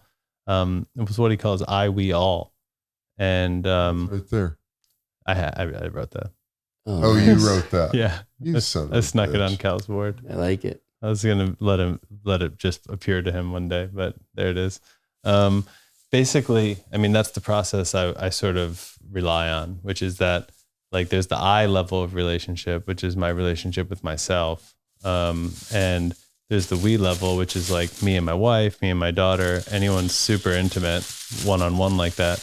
And then there's the all level, teams and the school community and the community at large, or even, all of humanity. And the deficit that we bring into each level compounds itself. So if I am at the I level and I'm Jared and I have some 100% optimal potential version of myself, if I'm not sleeping well, not taking care of myself, eating junk food, whatever it is, and I'm operating at something like 80% of my deficit, my potential, I have a 20% deficit. So now all of my we relationships, the half of the relationship that I'm contributing, I'm contributing at a 20% deficit. If my wife's contributing at a 20% deficit on her end, then our relationship, every single time we're interacting, is operating on a 40%, deficit, basically. And then that compounds, yet again at the all level. And so to really, contribute at the all and the we level does require a certain amount of effort at the I level. And, selfish as that sounds, I mean, that's just been my experience. That teaching has meant a lot to me, to focus on the I and the we levels of things as a contribution, basically, to the all. Yeah. Yeah. I want to say something about what's been so impressive to me about you and your process throughout this whole thing. Because I met you, the fires had happened. You were right out of that period. And you had tremendous energy, super positive, beautiful smile on your face, very warm. You were venturing into this new landscape of whatever it is you're going to do or what the options are. And over the last few months, as you've really settled into this space of surrendering to what has happened and giving yourself that time. And I think it has to do with your presence. I keep looking at this, Cal. You've got punctuality equals presence. And that's had me thinking a lot. But you have a tremendous level of presence to you. In another way of saying it, you have, in a more maybe modernized psychological perspective, we could say that you have tremendous emotional maturity. Because when I left the NFL and there was that initial relief, oh God, I'm done. Wow. But then slowly but surely, because now there was this vacuum that had been created from leaving football, and I had spent from the time I was 13 to 28 years old, grinding my ass off, playing football, giving it everything I had, day in, day out. From 7 o'clock in the morning till 7 o'clock at night for 15 years, 320 days a year, all out, nonstop. And that break every year was literally the only downtime. And so I came out of my football career. There was this relief of, wow, It's over. It's done. I'd really felt a sense of completion with that. But as that low level of anxiety developed, I just started throwing myself into things, anything and everything I could. And it was writing, it was cannabis advocacy. It was like, let's do a podcast. I got to get involved in cannabis. Let me start a CBD company. Let me do this. Let me do that. Like everything, just grasping to just get into action, to do something, to prove myself, to will it back into, back into financial prosperity, all sorts of things. And only recently, literally over the last couple months, I've recognized how, that's been my thing of my validating my self-worth through how much I'm doing. And it's run me totally ragged. And finally giving myself the space to go, man, I'm totally exhausted. And I'm totally burned out. Okay. Maybe let me not do anything for a minute. And as I've let go of everything and cut ties with things and said no to things and put things on the back burner, taken a break from my podcast, and I give myself this space, then the universe just starts to bring things in. And it's effortless. It's like, holy shit, dude. It didn't have to be so hard. It never did. I just created that matrix of my life. It was like, it's got to be hard, Eb. Got to work your fucking ass off. That's the only way it happens. In your gym, I was looking at on the board. I don't know if you wrote it or if Jake wrote it. Jake may have written it. It says something like, I always prove and achieve. Yeah, it was like, is it a purpose and achieve at all? I have something to that degree. Yeah. I will always prove and achieve. Yeah. And I was like, man, I've been there. Fuck. It's a hard road to walk, man. Because first of all, what are you proving? That's the question. Are you proving something to the outside world always? Are you achieving for some external gratification? Because unfortunately, it'll never be enough. That's what you're always doing. And you're going to fucking burn yourself out in the process. Like we talked about it when I was on the pod, about my whole football career was this vehicle to prove to the world how fucking big and badass I was. And I literally, I would have killed myself in the process of proving that to the world. Hospitalized multiple times, surgeries. I would have killed myself in the effort of proving to the world my self-worth. It's interesting that you bring up Jared's kind of moving through this, because it isn't dissimilar to your experience in the NFL. In my leaving trading when I was 41. Yeah, of course. I went on to coaching. I was really into fitness and health. And so that was so I got, I was inspired by it, but I was busy doing, I never stopped. Like I literally, left trading on a Friday, and that Monday I was up in the office, like writing programs for people, just in the work. And I had that major sense of relief when I knew I was going to leave, but I never mourned that part of me was dying. And I never sat with that and gave it the love and compassion that it needed. I just moved on. And so there was like an open loop there for me that, I would say in writing my book has really allowed me to have such a deep appreciation and gratitude for those years I spent as a trader, but for so long, I didn't feel that way. It's like, oh, I'm this new guy. I'm, more awake now, and I'm into these other things. And I was a trader and just all about making money back then. And it's like, I got far away from that shadow. And in writing the book, it allowed me to develop a new relationship with that period of my life, which was huge. But that was 9 years ago that I left, and so to go through this experience and, thankfully you had someone like Jason, your brother, to reflect that back to you, that you just, and I'm pretty good at telling people that, actually, like that might be something I would share, But I'm not following that myself. And I was talking with Eb earlier today or last night that over the fall, just had the most beautiful energy flow. Life was easy. Things were coming into, it was just like you're talking about. It was so easy. People were like waiting for me.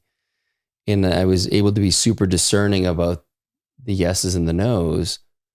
As this, 2022 started, I got into a groove and I got in some good rhythm. I was like, hey, this is, now it's time to do some stuff, to plant some seeds, whatever. And then I just got stuck and the groove became like a rut. I've just been in this rut and been tired and been holding a lot of things that actually don't need me to hold them. But to Eb's point, like there's this deep pattern of me trying to prove myself and validate myself and show that I'm worthy. And I'm kind of stuck in that old pattern right now. So just to hear you be able to really alchemize that experience rather quickly. Yeah. Yeah. Not to say that it wasn't painful, the deep depression, but or that it's over. Yeah. It keeps going. Yeah, I think that like a part of me is going to be attached to that property forever. Like I'm there right now. This part of me is there right now. But I think it was sort of like I didn't have a choice. I didn't feel like I had a choice. I was so for the last 10 years, I was acting in every room that I was in as if I was the guy who developed Be Here as a hotel, is how I would have thought about it.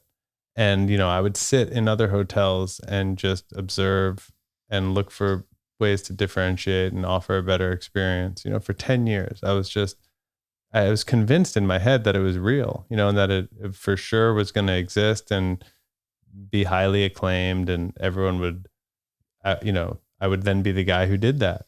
And part of me was almost like waiting for me to become the guy who did that. Like I wasn't out there interacting with people, I think probably subconsciously, because it was like, no, I'm working on developing this project, and then I'm the guy that you all will love and accept. And so really lacked the presence because it was always focused on when you become that, like then things can change when you become the guy who did it. I wouldn't say I was lacking presence because, thankfully naming the project Be Here and it sort of originating its origin story being of basically a call to mindfulness. Like basically the origin of the whole concept is simply applying the lens of mindfulness to all aspects of our life. If you apply the lens of mindfulness to your toothpaste, you quickly realize that like you're putting some weird shit in your mouth, and you just have to read the ingredients on the back. And so it really is, I really do cultivate mindfulness as a yes, absolutely. And again, you're having this version of who you're going to be. So there's a part of you that actually isn't present with those people. You're not going up subconsciously or whatever, because you're kind of still on some, not that you're not present, but there's a nuance around it where I was, what's weird about it is that I was like a sheen.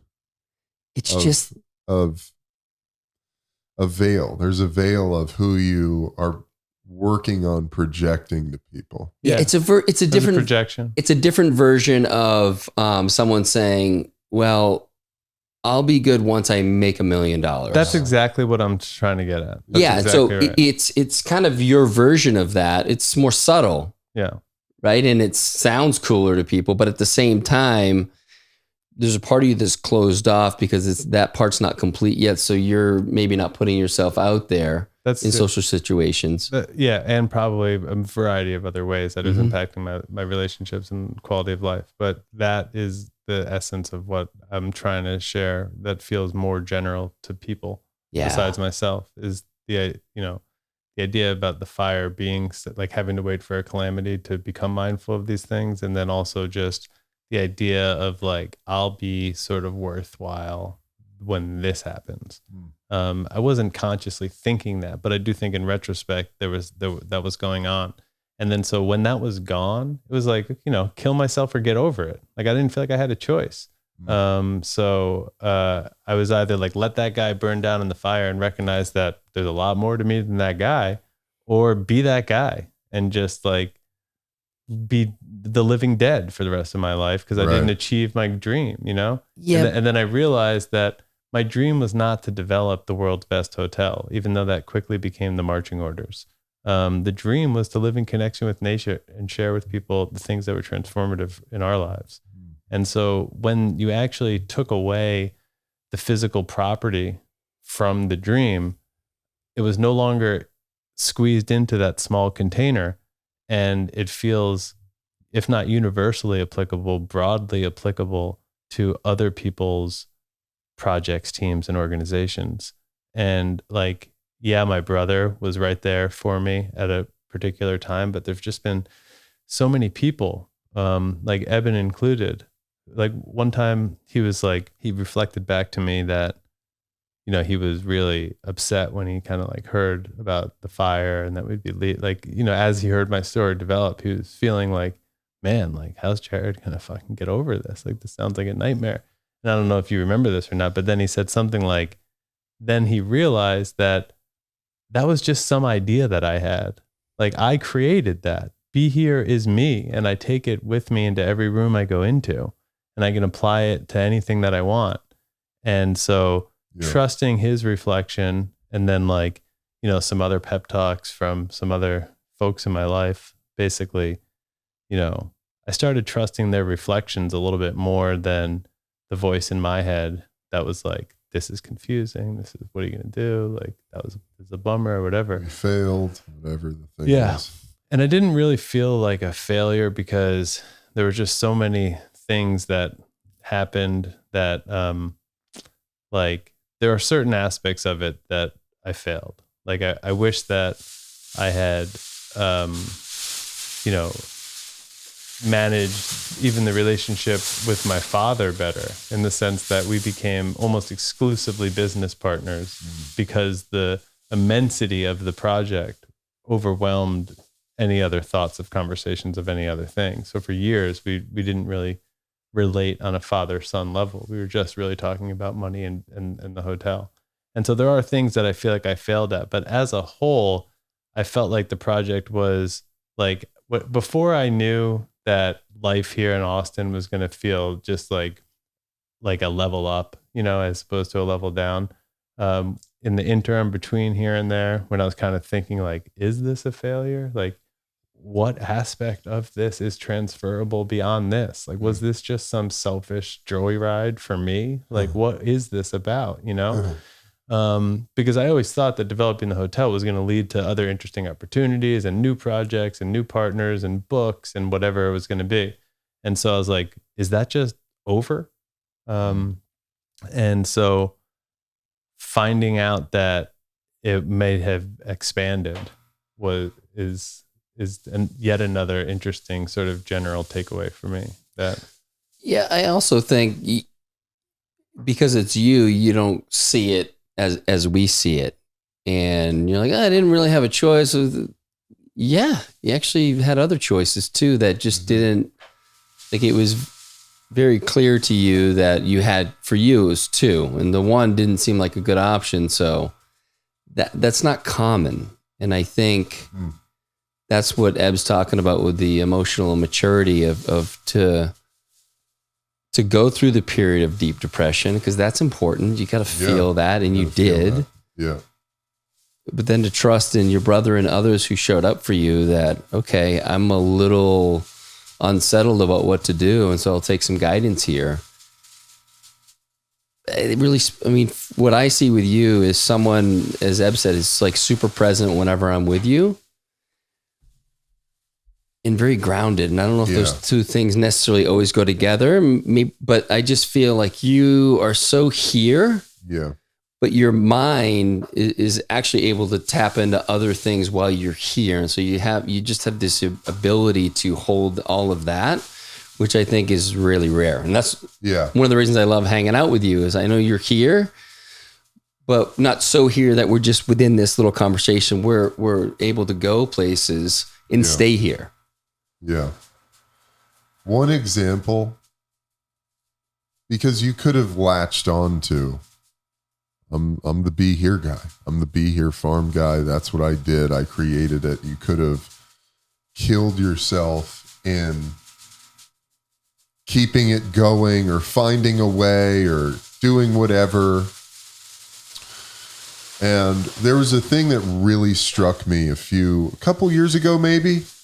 They were announcing the Hall of Fame inductees. And on ESPN or something, they had a camera on this guy, Drew Peterson, I believe, who was a receiver. Drew Pearson? Yeah. Receiver for the Cowboys back in the day. And he didn't get picked again. And he was with his whole family, and he's sitting at this table, and they announce the inductees, and his name isn't on there. And he bangs the table, and he goes, "God damn it. Look at what they're doing to me again." And I'm like, this is a 60-some-year-old man who is basing his entire life on whether or not they bring him into the Hall of Fame. Wow. Yeah. And I thought to myself, I don't think I've ever seen anything more tragic than that. He's been holding that. He's locked in. I was a football player. I can be nothing else. That's me. That's who I am. Even though you're not anymore. You haven't played in 30 years, 40 years. And yet he's so locked into his identity as a football player that until he's inducted into the Hall of Fame, it's not good enough. He already gave everything he had to the game. Now he's letting it take everything else from him. You know? Yeah. And we have that choice. Lots of people do that. That's his final, in his mind, his final bit that he needs for the validation. And it's not coming. So what's he to do with that? And how many of us have a similar version of that? That one's like... So many people, man. I mean, how many people do you meet who are like wrapped in shame and guilt, even subtly, because they believe that their time came and went. They missed an opportunity. They didn't do it right. They didn't do it good enough. They didn't have the success they needed. They had to walk away from it. And now they're working the whatever job just to fill the void rather than continuing to follow their heart, which is what it is. That's God. You know, and Jared, you were the Be Here farm. That was the materialization of who you are and what you believed in, and your passion for bringing nature, connection to nature, to the world. It's like, that's your gift. This was just a place, amazing place that you built, but your true gift is in your mastery and expertise of this way of being that you can bring to anything, because that's an infinite now. You created the thing that was stable and like foundational. Yeah, foundational. But the true gift is infinite, because you can go now to companies. You can go. Dude, in my mind's eye, seeing you, I'm like, this guy, you have the potential to be that paradigm shifter in the industrial food world. You could be the guy who comes in and says, this is how you reorganize and reorchestrate everything you're doing here so that it replenishes the soil, so that we create sustainability in our food systems. You have that know-how, and you're blending, because another thing you've done in your life is you worked on Wall Street. So you get the business side, you get the financial side, you get these other components to this thing that are really important when you go into those boardrooms, when you go into that corporate realm.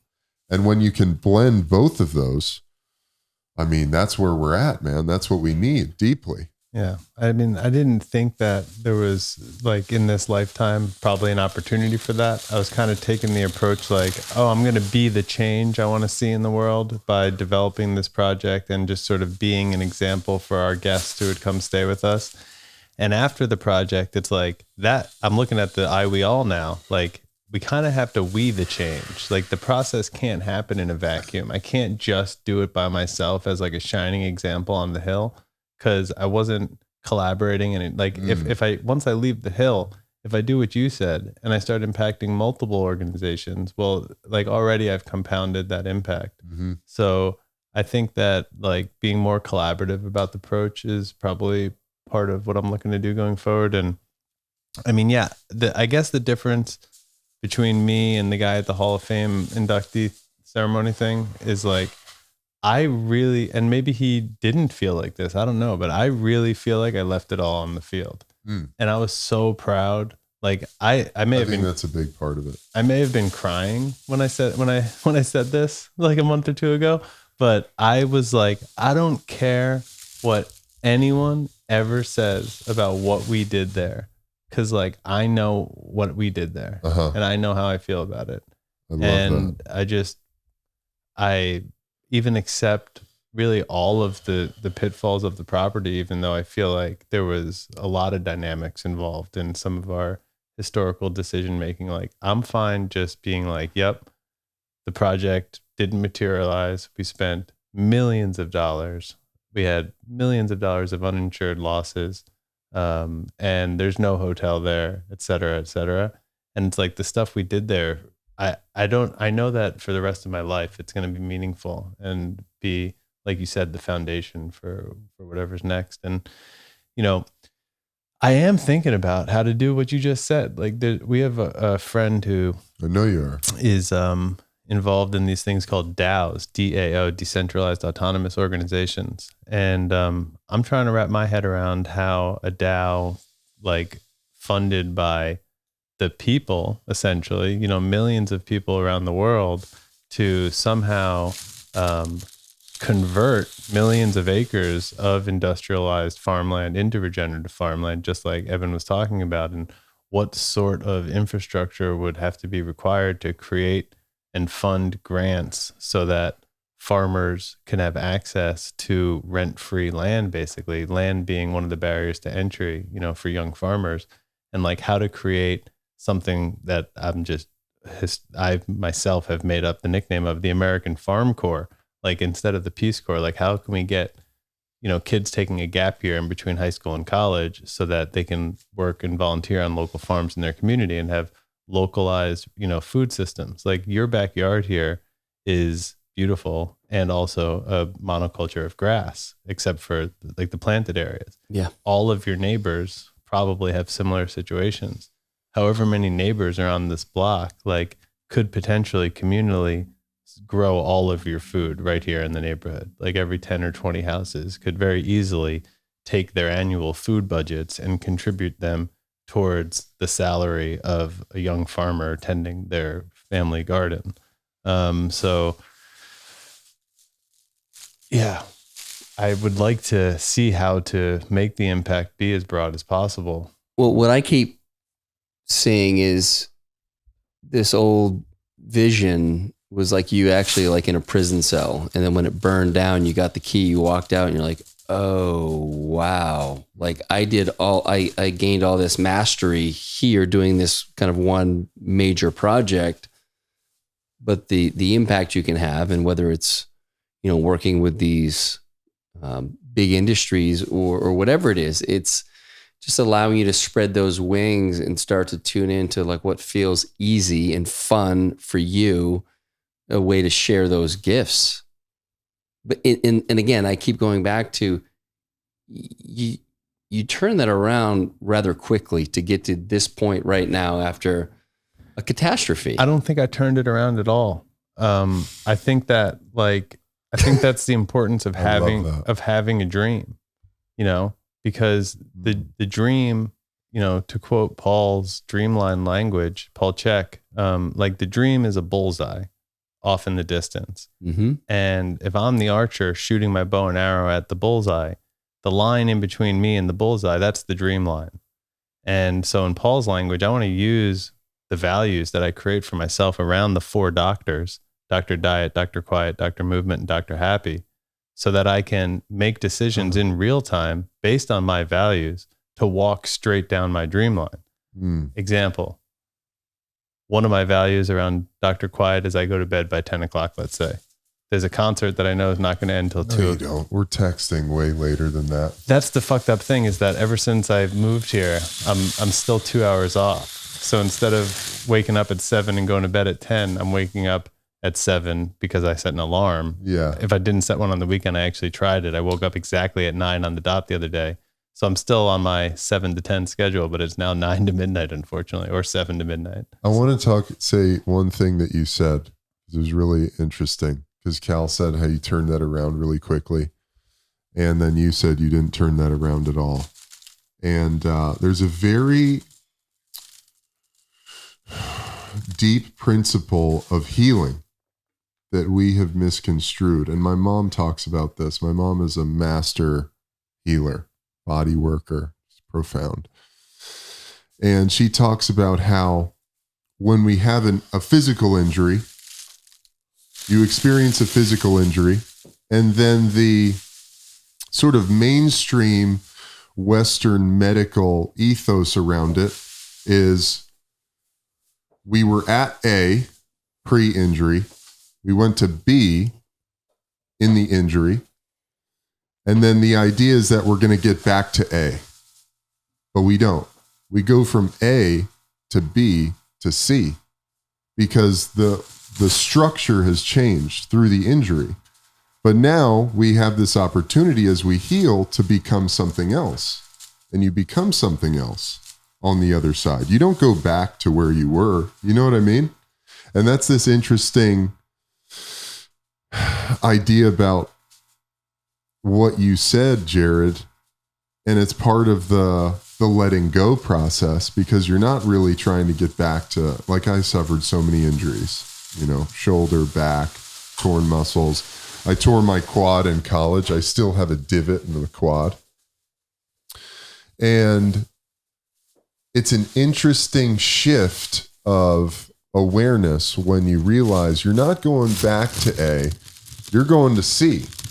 And then from there, because it's always changing and evolving and growing and expanding, right? Yeah.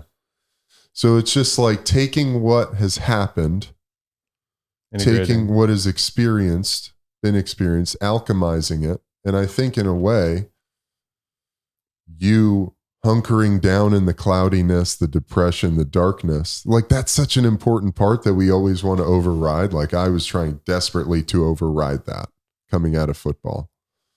I'm not going to feel down, man. Can't feel down. Can't feel totally obliterated, even though the life I had been living for 15 years is over. Can't happen. I got to go.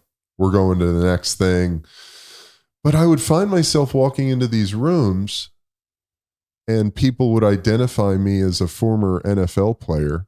And I think to myself, God, that's so fucking sad. That's what I am? Former NFL player? I'm so much more than that. That was something I did. And I couldn't articulate that at the time. And only over the last, immersing myself in my process and learning about who I am, coming to terms with myself, healing those wounds, have I been able to come out and go, oh yeah, I was an NFL player. That was part of who I was. That'll never go away. But I'm so much more than that as a human being, whatever that is, and allowing it all to be there. Does that make sense? And not having it be this, you feel those things, those weird psychic walls that we experience within of, it's almost like you've got blinders on because you're trapped in this identity or this way of thinking or this thought pattern. And then all of a sudden the blinders come off and it's just you see the whole picture and you're okay with it because there's this resistance to this thing. You didn't want to look over here because you don't want to I don't want to identify as an NFL player anymore. Yeah, but there's other stuff hiding over here that you need. Of course, that enrich and inform who we are. And like the injuries, that enriches your unique infrastructure on a physical level, and then how you go about living in the world too. say, oh, I can't just go run sprints without warming up. So now you have a more fulfilled outlook on your experience and what you're doing. Does that make sense? Makes a lot of sense. I think it's something that maybe comes from my brother and Arnie Mandel, but you're speaking about, to me, the idea of including and then transcending. So it's not about like cutting off that thing. It's about including it and then transcending.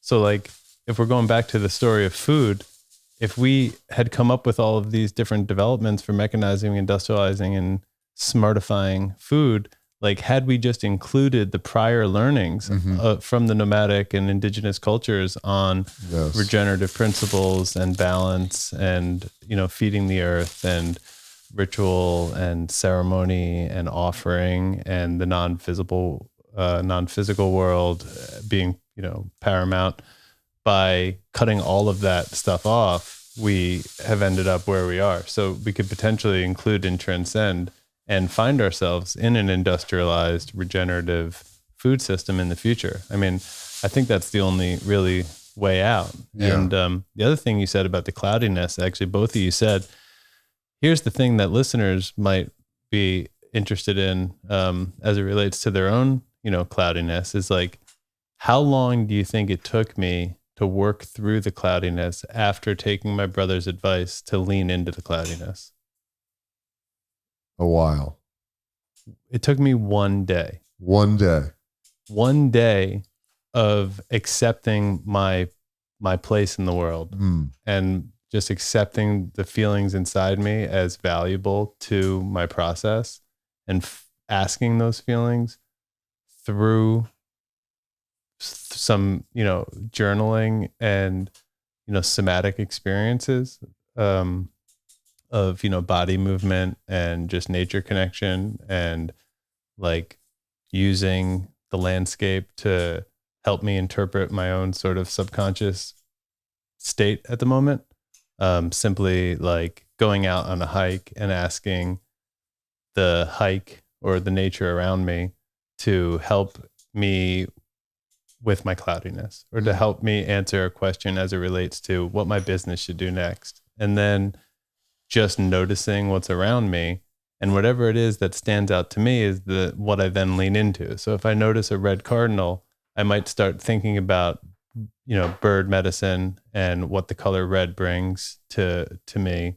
Or if I notice like dead leaves on the ground, I might think about, you know, nutrient cycles and regeneration or the process of decay.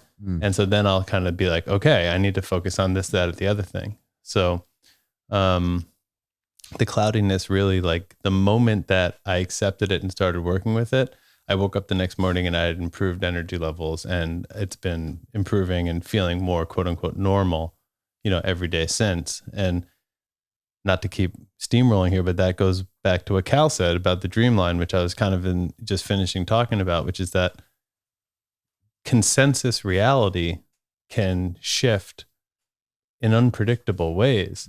But like the dreamline is the anchor through those turbulent waters. I mean, if you didn't have a dream and then therefore didn't know which direction your dreamline was in, you could literally just walk in circles. And every once in a while you'd trip over the dreamline without even realizing it. And you'd be like, oh man, I'm in a flow. This feels so great. But you can intentionally, you know, walk down the dreamline basically by naming and identifying your values and how you want to live your life as it relates to a few key areas. In Paul's language, the 4 doctors. So to me, the dreamline was the thing. Like I didn't go backwards to anywhere. I just kept moving down the dreamline, and I allowed consensus reality to reconfigure itself around me as I stayed steadfast on my dreamline. So at one time, your dreamline was bringing this farm into the world.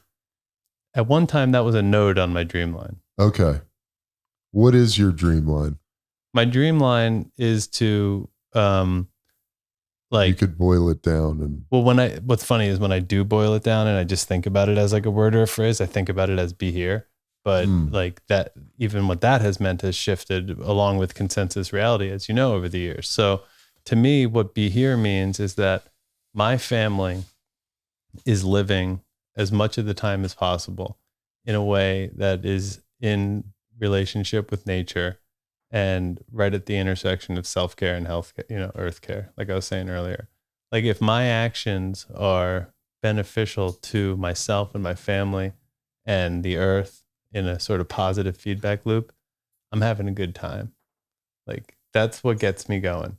And so my dream really is to, like, the opposite of my dream was when I was living on Wall Street, thinking about recipes and farms and blogs all day long while numbers were ticking across the screen and I was being screamed at or made fun of or mocking somebody because I'm good at that. And, leaving on the bell to go to the butcher shop so I can cook for like 3 hours and fall asleep. That was kind of a nightmare because how could I possibly come out on balance if I'm like living my, in this fucking stock exchange, staring at a screen for most of my waking hours, and then on a subway in traffic, like in a, fancy shoes, like running to the butcher shop. There's no time for me to discover any of these other things. Like, so as soon as I got on the farm, even as an apprentice, as soon as I left the city and started learning, the basics of farming, I just was a completely different person. And I was in a completely different environment, and it unlocked every key in my head. And it all started with planting a little rosemary on my patio in New York City. Like one little pot of herbs on the patio was enough to then want more freshness in my life. And Love that. Then I connected with farms and restaurants, and then I apprenticed on a farm, and then we developed our own farm. And, now I'm a guy who goes on podcasts talking about farming, which is, in a sense, super weird, especially if you're with me day to day. You'd see that I'm more like an executive producer of the farm, which I probably shared with you in the past. But well, you're speaking on the paradigm shift that needs to occur, I think. You're speaking, or a possibility to me. You're speaking on a possibility that exists that is not being currently explored to a big enough degree. I mean, like, and it's being explored in a lot of ways that should probably be encouraged. Like earlier, we were talking about no-till. There's 100 million acres of industrial farmland that's now being practiced no-till, which is like one of the main things that that movie Kiss the Ground or Kiss the Earth, whatever it's called, describes. So like tilling is a major problem, right? But the industry, like, the food systems and industry and whatnot, has a way of kind of co-opting these things. Like the way sustainable means nothing now, right? Or the way natural means nothing. So like no-till nowadays could actually involve more chemicals being sprayed on the earth. Because if you can imagine someone who always tilled their earth and they're used to a big brown field of loose dirt to plant their stuff in, but now they're not tilling. Well, when they go to plant their crops, they're going to say, oh, there's weeds everywhere. So they have to spray a bunch of herbicides. And so it's not like no-till is the answer. It's not like carbon cycle is the answer. It's not like anything is the answer. It's everything. Like it's a comprehensive approach, which is, to me, why it all comes back to the idea that we're taking into the world in the first place. So it's like, it's a worldview paradigm idea shift that should ultimately lead to, if nothing else, consumers wanting these things. And that's probably the fastest way, is if consumers demand these things. But I don't know. We could probably talk about this all day.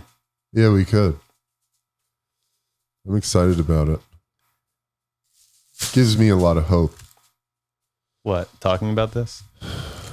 Yeah, I think it's a really unfortunate aspect of, I don't know what it is, to hone in, to build life through the lens of a fear paradigm, which is what I think so much of mainstream media functions on. And we've seen that through COVID and everything. And it appears to me as though there are two pathways that people are beginning to walk. You're either totally bought in on fear or you're totally bought in on love. And I've gotten to this place where I just have no time for the fear paradigm anymore. The World Economic Forum stuff, the food shortages, the 40 harvests left. Okay, whether that's, we've been talking about that for a long time though. Whether or not that's true, whatever our perception is, that's going to dictate what our reality looks like. So if you want to focus on the fear paradigm and devastation, desolation, dismal ending, we've got to merge with robots to continue to exist, great. That's what your life is going to look like. But if you choose to go this other way, because there are infinite possibilities, and you choose to follow the love line, which leads back to nature, which leads to God, which leads to truth and humanity and abundance and prosperity and light and sun and air and beauty, that's what your reality is going to look like. And this discussion to me brings light to more people of that possibility. Because if you're just plugged into the media mainframe of what's being said and coming out of institutions, then you're fully immersed in the belief that we're fucked. This is the end. What are we going to do? There's no possible way out. Let's manufacture some other crisis to bamboozle people into isolation, terror, and death. It's a dead-end road. Or you could say, man, this world is pretty fucking amazing. The earth is an absolute blessing in the universe. And we are here. We can actually do something. There are real things we can do that will help it become more healthy, more abundant, more prosperous. And that's us in the process. Yeah, that's what I'm interested in. You know, we don't have time. I got to hang out with this guy who's just a profound dude. He's a shaman in LA. He spent a lot of time down in South America with the Shipibo, I think. And he said to me, Eb, we don't have the luxury of being down. We don't have the luxury of negative self-talk. And when he said that to me, I thought to myself, holy shit. That's a luxury to say it's fucked. Yeah. We don't have that luxury because that programs our mind and our perception in a very specific way that leads us to believing that those ideas. We don't have the luxury for that. Oh, and then everything we see is only through that lens. So we don't see the beauty. We see the things that are confirming this belief. Yeah. What you guys are bringing up is one of my favorite Rudolf Steiner passages about like two people sitting on a train, just passing through, what you could imagine to be a beautiful countryside. And the one guy is... What's this bag? I'm not sure. Regular. This is rag? Yeah. God knows what's in these things.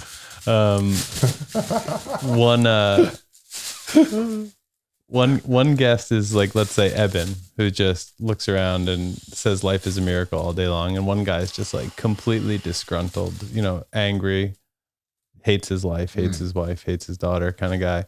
And they're riding through the same train, through the same countryside. This has become a meme. They're going to have the two totally different experiences. One guy's not going to experience much more than his watch probably, because he's going to, when is this thing ending? And Eben's communing with all that is, looking out at his the window. Mountains and the trees and the beauty and you same exact experience, two totally different perceptions based on the ideas that you're bringing into it in the first place. It was like what you were talking about earlier before the pod when you were living in New York City in Dumbo on the edge of the Manhattan Bridge, or in the other situation living on the edge of the Williamsburg Bridge, and you're looking at the bridge and you're constantly thinking about the bridge as this escape route and looking at all the people leaving. And meanwhile, there's infinite ways to view the bridge. The bridge is a connector of two places. The bridge is also a funnel to bring people into this place. But your perception, because there was something inside of you subconsciously going on that was thinking about leaving, escaping this metropolitan, cityscape. And that's what you saw every day when you looked at the bridge, all the people leaving. And you weren't really thinking about the other aspects of the bridge. I think that's really interesting, isn't it? Yeah. Super interesting. It goes back to that old saying, we don't see the world as it is, we see the world as we are. It's just like, fuck, what? When you start to tune into that, man, it gets really trippy. That's my whole jam. I know. I would love to pivot, because I've got two of y'all here who have a pretty extensive relationship with cannabis. And I think there's a lot of kind of misconceptions out there and really a lack of knowledge about cannabis. And, I know my prior use was mostly just to numb out, get high with the guys and, eat a bunch of bad food. But more recently it's changed, and it's something that I'll sit with from time to time now, where I really hadn't done it in a couple of years. And so, yeah, just like, I think just from the source itself, I'd love to hear from Jared what it means to what most everybody has access to, and how that's grown, just in the same ways that we're talking about farming. Yeah. So, I mean, farming anything, it comes down to the farmer.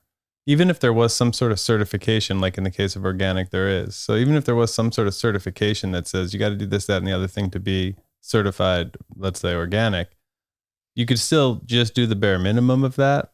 Or you could like do it in a way that kind of passes the paperwork, or you could really, really believe in the concept such that you far exceed any minimum standard. You just so happen to qualify for their standard as well.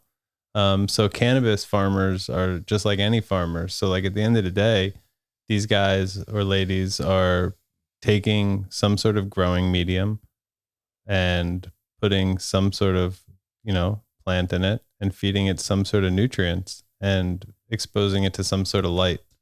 And there's a lot of different ways that you could go about that. The way we go about it is by growing them outside in the earth underneath the sunlight and the moonlight and all the different qualities of light we were talking about earlier, completely tapped in, and sensitized to its environment, in a very biodiverse landscape with living plants growing all around it, decaying and returning to the soil, full of, countless insects and lizards and birds and, little mammals. And there's also the sort of non-specific subtle energy qualities to, our process is like, this is a sacred living place that we're stewarding. And so the crops that arise in that environment are immersed and saturated by this energy of love and admiration and reverence. If you're growing it like in a state where it's illegal and you have to hide it and the cops might come and you might lose your business, or you might get fined a lot, or you might go to jail, well, you have a totally different energy around the process. And that has nothing to do with even growing practices. You could be, I'm not talking like subtle energy, basically, that is infused into these things. And that plus the chemicals that are used to grow commercially, plus the lights that are used to grow commercially, I think all sort of compound together to give people the classic sort of ill feelings or anxiety or paranoia that comes with cannabis that is usually available to people. They, since the time of, probably the 70s forward, have been really intensively bred and selectively bred to have higher levels of THC, which for a time was thought to be like the only valuable part of cannabis. And so if you wanted to grow cannabis commercially in California and sell it to dispensaries, which is where, most Californians who enjoy cannabis are getting it from, that dispensary, like let's say you have a contract for them to buy 100 pounds of cannabis you're going to grow for them. They'll likely reject it if it's below 20 or 21% THC.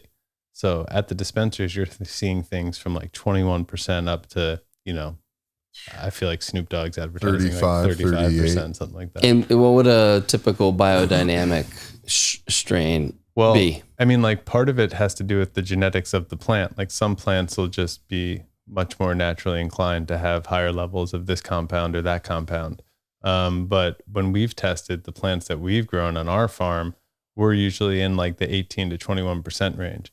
And so that's kind of it, that even shows that we're using, generally available seeds where people are kind of inclined to grow high THC stuff. And, it's like most seeds nowadays, it's very difficult to even find what they call landrace seeds, which are seeds that come from like the mountains of Afghanistan or China or something like that. Yeah, you can't find them. Well, like there are people that you see talking about it on Instagram and stuff like that, but I've never ever been in a commercial environment where somebody was selling a crop like that. They wouldn't be in any commercial. No, it's like it's somebody who's gone really deep down a rabbit hole to trying to study that stuff, is interested in that kind of stuff. But do any of the dispensaries have interest in biodynamic cannabis? Well, like less so in SoCal. There's a few actually. There's a few that'll have really good organic sun grown.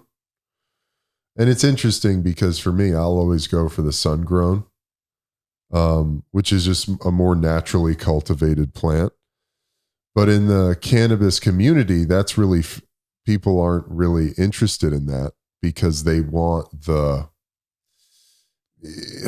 super flavorful hydroponic where it's just bursting with THC. And,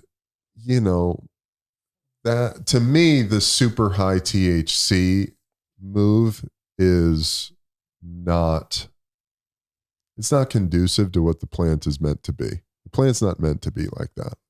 Much like someone who's all roided out in their... Yeah, it's just... Or like a dog breed. You've turned it into Frankenstein weed. Think about like the dogs that can't breathe because their faces are smashed in, or like, Labradors who are just like dumb as a hammer because they've been, bred to be these certain kind of dogs. When you're breeding for something super specific, you're obviously doing it at the expense of all sorts of other things. Yeah.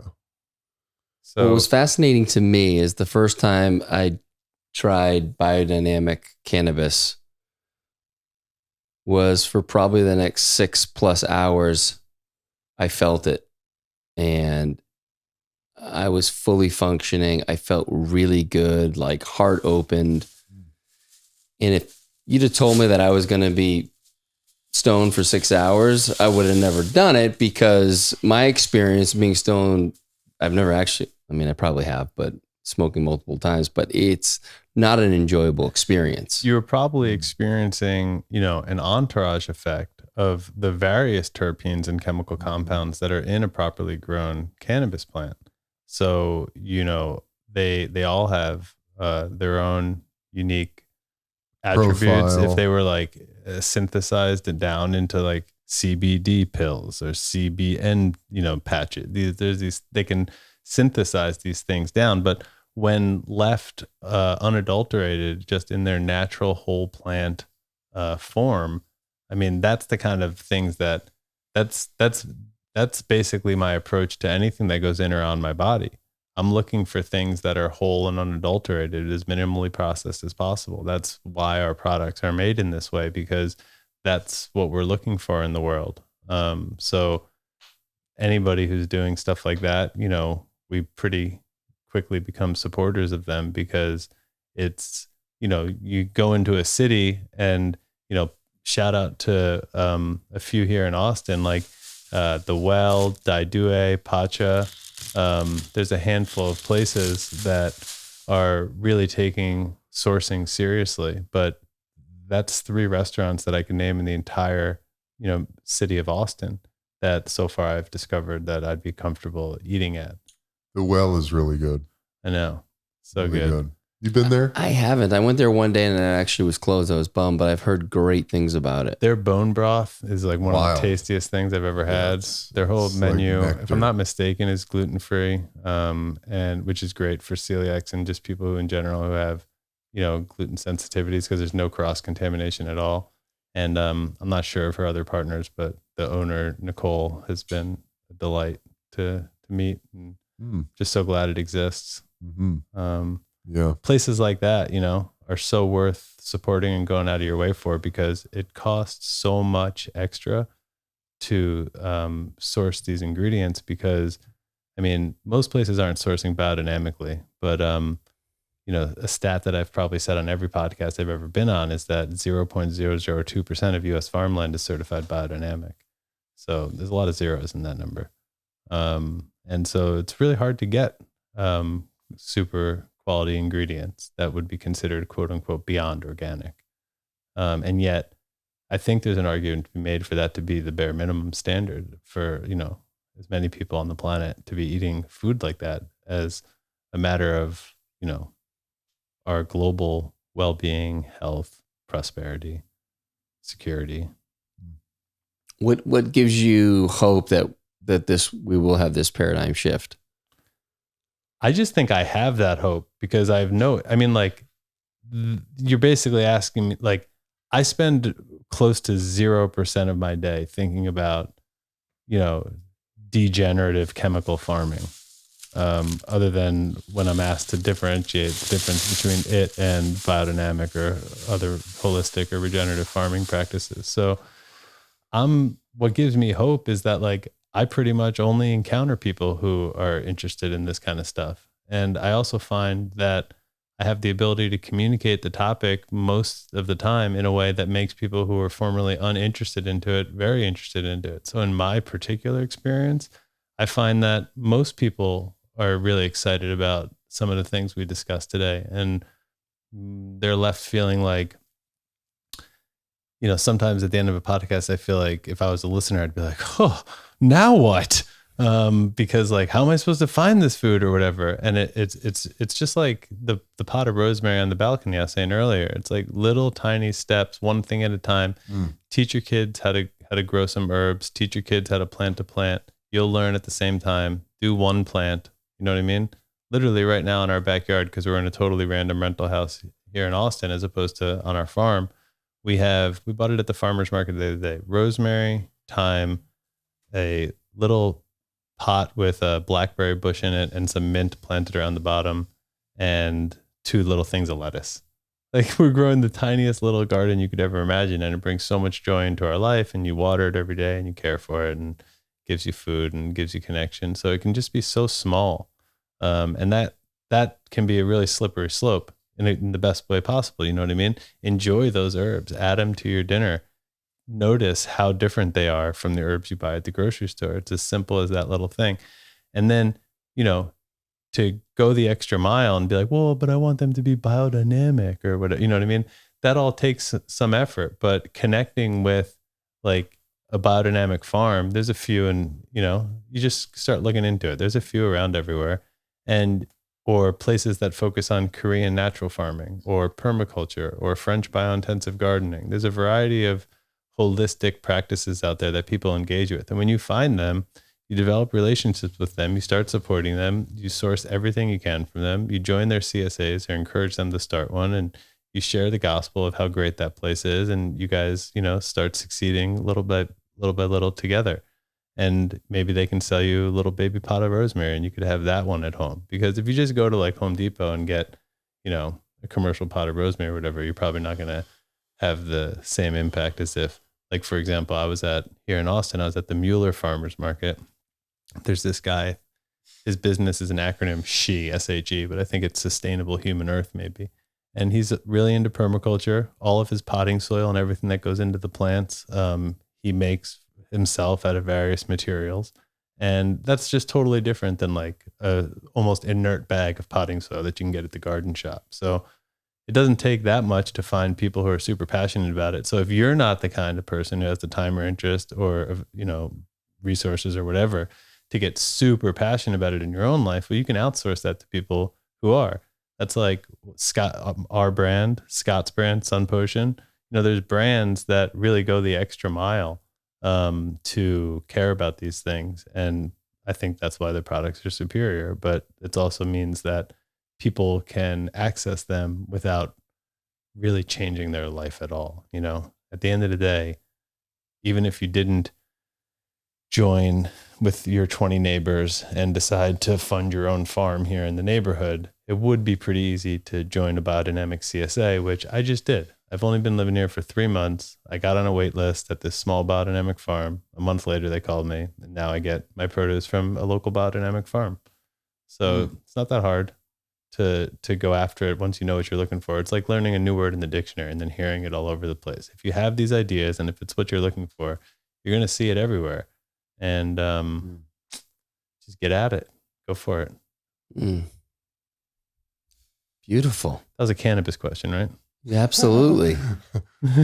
Well, I did want to follow up on the summer solstice serum and like use case for it. Like I just put it on every morning, maybe sometimes in the afternoon as well. But what are people, how are they connecting to it? So, I mean, everybody who gets any of our products is invited to a complimentary video consult to have this exact discussion. And frankly, those discussions usually go on to fun and other interesting topics because the people who reach out are usually pretty interested. But in that talk, what I would share is that like your daily use case is the most common use case, but Eben brought up another one, aftershave.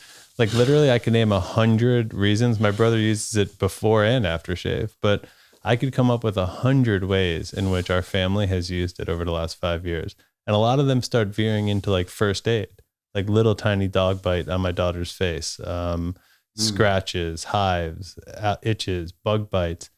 Anytime, 100% of the times. Thankfully, no one in our family in the last 7 or 8 years has had something that like really required stitches or like medical attention or something. So bar that aside, 100% of the times that anyone in my family in the last 5+ years has had anything other than my skin feels amazing has gotten the serum on it almost immediately. My daughter will just come look for a bottle and put it on bug bites and, hang nails up her nose after a bloody nose. So endless uses. People email about psoriasis, eczema, rosacea, hormonal acne, clearing it all up, toe infection. Yeah. Just on and on. And infections.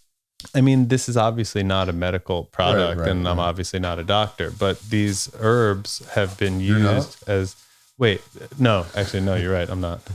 These herbs have been used as cure-alls. Like you don't have to look too hard into that word to understand that they mean cure-all. So cure-all. Like the ingredients of the summer solstice serum are wild St. John's wort, calendula, tulsi, German chamomile, Roman chamomile, wild yellow dock, and gotu kola. They're all solar and lunar infused into biodynamic olive oil. Some of our other products engage avocado oil and sweet almond oil as well.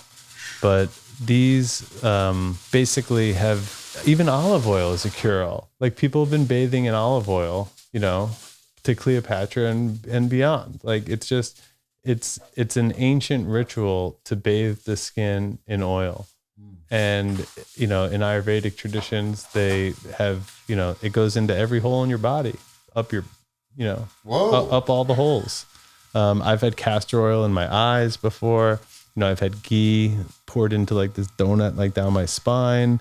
Whoa, not these like, are some parties, dude. Obviously, I'm talking external, right? But it's like these oils interact with our body in mysterious ways, especially when you then start layering in the self-care or application method. So if I'm now taking our body serum, because there's the summer solstice serum and then we have our restorative body serum, we have a handful of products now. So if I'm applying the body serum, of course I could put a line or a ribbon or a few drops of it down my body and rub it in and move on with my day. And it's gonna nourish and soothe and feed my skin. But if I were to just take 3, 4, 5, maybe on a great day, 15 minutes to massage it in, and to, have an interaction with my fascia and my muscles and my organs as I get up into my midsection. And if I'm applying the products in a more sort of ritualistic way, well, now I've gotten into a whole nother realm. So it's like there's emotional, physiological benefits from applying these products in a regular ritualistic way that go even beyond the first aid, which is sort of an endless myriad of ways, and which has already gone beyond daily application, like you said. So it's pretty endless. I mean, then we add it to clay and other dried powders and turn it into a face mask, which is one of the things we'll do at the event on Sunday. I think that's another really cool hair, beard. pathway. Yeah, I've been wondering, can I put it on my hair? Your hair and your beard will love it. I know. When I had a beard, it did love it. I think that's another really cool aspect of what you do, Jared, is that you create this pathway for more mindfulness in your life. Because when you get the product and you start using it and you realize how profound it is, you want to enjoy it when you put it on. Yeah, you don't want to rush through it. After my shave, I really take the time, and I don't take probably more than 2 minutes, but I really take the time to get it into every crevice and plane of my face, and it adds to the sense of connection, which is another thing that we've lost in our hyper expedited life in the Western world, where it's like, wake up, get to work, drink your coffee, don't have time to eat, slam a burrito or a fucking, Egg McMuffin on the way to work, get to your job, grind it out, take your lunch break. It's like we never stop to take time to just enjoy, experience, taste, be with the things that we're doing. You're exactly right. Well, yeah, and I think about it like when I get up and brush my teeth, I don't even think about it. But when I put this on, you're right, there's a bit of a ritual, even if it's 20, 30 seconds, now to actually play with extending that time and spending more time with it, getting more, kind of familiar with my body. But that 20, 30 seconds of rubbing it together, smelling it, rubbing it in, and it's an intimate part of the day that I don't generally do. So what you guys are talking about is one of the major teachings of my life, frankly, which is the first mindfulness teacher I ever had, Bernice Todris in New York City, who is an early student of John Kabat-Zinn's. And she's, in her elder years now. She described to me in probably our first session, there's mindfulness practice, which is like taking a bath. It's like, this is a 30, 40-minute window. If you're a beginner, 3 breaths or 1 minute is perfectly sufficient way to start building that up as it feels appropriate. But let's say I have a dedicated mindfulness practice. I'm going to sit down to do a meditation practice of some kind. That's the mindfulness practice. Then there's the thread of mindfulness that goes throughout my day. That's like brushing my teeth mindfully, blessing my toothpaste before I brush it to enhance the effect it'll have on my body, blessing my food and water before I take it into my body. Why is my toothpaste so different? And, blessing the house when I walk into it. There's literally endless ways of having more connection to the thread of mindfulness that's available in the present moment throughout all activities. And as funny as it sounds, the book that taught me this is like one of my, I just think it's one of the funniest titles of all time, but it was called something like Super Calm for the Super Busy, like Meditation in a New York Minute or something like that. And it was like, it had 7 subtitles. It's like 37 exercises to like whatever. And it's all about how to shower mindfully, how to ride the subway mindfully, how to commute to work mindfully, how to walk up or down a flight of steps mindfully. And so this thread of mindfulness is this thing that kept me from going insane when I was working on the floor of the New York Stock Exchange in a room without light in front of 7 computer screens, is that as the youngest guy in the very small company, probably 6 or 7 of us total, as the youngest guy in the company and likely to be so for a while, I didn't see much of a chance of me not being the youngest guy for a while. I was certainly what was referred to as the coffee bitch. And so getting the coffee each day and opening up that door of the exchange and the sunlight hitting me like a vampire, and then like counting my in breaths with each pace and counting my out breaths with each pace as I approached the coffee truck, and getting the order so precisely right, like everyone had a little different order, like perfectly made coffees, getting them back hot, like all of that actually became my mindfulness practice and was sort of my gateway, my way to stay sane throughout that life. I thought if I did enough of that, I could continue to live an existence like that and kind of keep it in balance before realizing that it was completely out of balance. So I would walk to work and before walking through security and, metal detectors and all that, I'd sit outside at the Federal Building, which is like a super famous building that you see on the news all the time. Sit outside on the steps and just close my eyes and meditate as like thousands of people were streaming by. I just knew that I was kind of keeping myself in balance, basically. What I didn't know is that I was dipping my toe into the water of, a lifestyle that is all I wanted for myself. And I had kind of found myself through that practice. It all comes back to that thread of mindfulness. Like you can only really stay on that thread with the first category, which is like developing a mindfulness practice. It's kind of like going to the gym for that. So by having a regular meditation practice, you, as the yogis say, can take that off the mat and do your regular life. Love that. And so I think that's what you guys see in me is like 15 years of just really having a lot of reverence for that thread of mindfulness because, it's like Ferris Bueller. Otherwise you wake up and you miss it. What's this quote? Life moves pretty fast. Yeah. If you don't stop and look around every once in a while, you might miss something. Yeah. Well, what was the name of that book? Ferris Bueller's Day Off. No, the book. It's actually a movie. The book you were referring to. Never seen it. Fucker. The kid who wants to play hooky for the day. Guy. He's doing a comedy tour, everybody.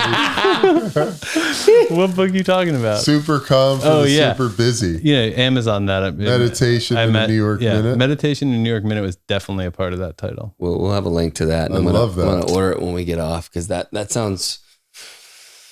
I've really lacked mindfulness, but I've reintroduced this mindfulness practice in the morning and some journaling, and it's nice. It's a little, there's definitely resistance for me, and I'm just allowing that to be there and still go through the practice, but just adding little doses throughout the day, and not holding myself to some ridiculous standard, but also just when I think of it, like how can I do this mindfully? So one of the things that we offer on those video consults when people buy the products, aside from the comedy, besides the comedy, that's not extra. It might be, maybe we do it real quick. It's like a very brief facial relaxation. Oh yeah, this is good. We should do it. And the benefit to this is like, this is what I think when I'm applying the product. So when you're saying like, how do I ritualize this? How do I enhance my connection with it? This is what I do. And this is what we offer to people when they call and ask the same question. And like, gosh, like how there must be some way to end this podcast. So like maybe we'll get there eventually. Yeah. Give it to us. Dude. All right. So this is inspired by Les Femi, open focus meditation, which is a style that he developed that, look it up. It's totally worthwhile. And his downloads are available, MP3s and stuff like that. And there's a book called Open Focus Brain. But before we do it, I'll just give 5 seconds or 10 seconds of what open focus is, because it's kind of like narrow focus is open. Let's start with open focus. Open focus is the lion sitting in the shade, observing the entire savannah, and, herd of wildebeest are walking by and he's just sitting there calm as anything. Narrow focus is he notices the one limping in the back, his eyebrows furrow, his nose leans forward, his adrenaline starts pumping, and he's about to make the one sprint of the day to go take that thing down. So our computers, our phones, our general lifestyle pulls us inadvertently into narrow focus all the time, which has a physiological effect on us that we're generally unaware of. And so same thing, open focus has the contrary, indication. And so we can practice open focus even while reading a book or looking at a screen. It's as simple as like not paying exclusive attention to the letters on the page, but noticing the page itself and the environment behind it and in your periphery. And it's meant to be done with eyes open, actually, as you develop the practice. But I generally, eyes closed is a great way to do it for the first time. And so all open focus is like, this guy was not a spiritual meditation teacher of any kind. He was some sort of neuroscientist, if I'm remembering correctly. And by hooking people up to, whatever the EKG like patches and wires, whatever on their head, and asking them a series of questions, he realized over time which questions put people into open focus, certain brain state, brainwave state. And that's what these questions are based off of. So imagining playfully, in his language, playfully imagining three-dimensional spaces in our body is essentially the exercise. And so if I ask you to imagine the space between your eyes, I'm not saying like, oh, it's about 2 inches. It's, I'm imagining you to I'm asking you to put your feeling senses into that place and have an experience of what that actual place is feeling like at this moment. And so this can be done to your whole body, but right now we'll just do it to the face. So it's a series of cues and then like 10 seconds in between each cue. And in between the cues, you just stay with the last cue.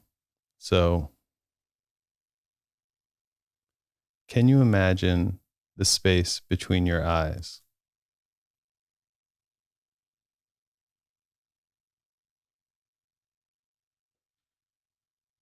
Can you imagine the space between the center of your eyes and the tip of your nose?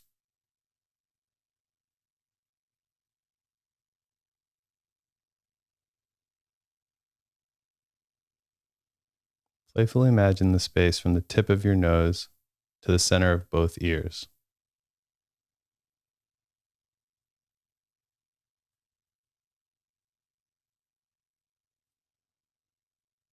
Can you imagine the space from the center of both ears to the tip of your chin?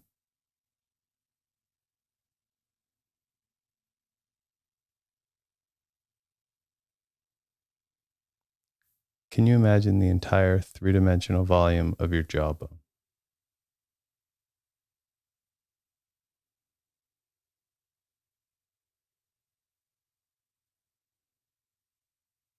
Can you imagine the entire three-dimensional volume of your tongue, teeth, and lips?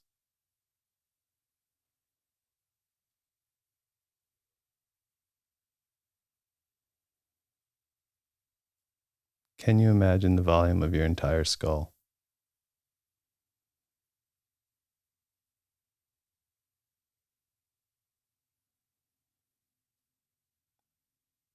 And can you imagine the volume of your entire body as if it already has the sensitivity you're feeling right now in your skull?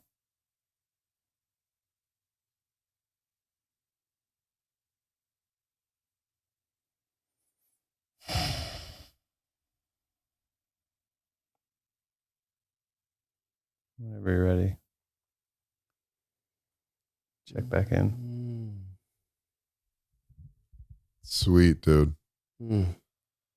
It's really good. I hope everybody joined us in that. Yeah. If not, rewind. Yeah. It's really good. It's a great practice. Les Femi in the house. Shout out. So, yeah, I think about that all the time, just throughout my day. I just think about the volume of my thumb with the volume of my index finger.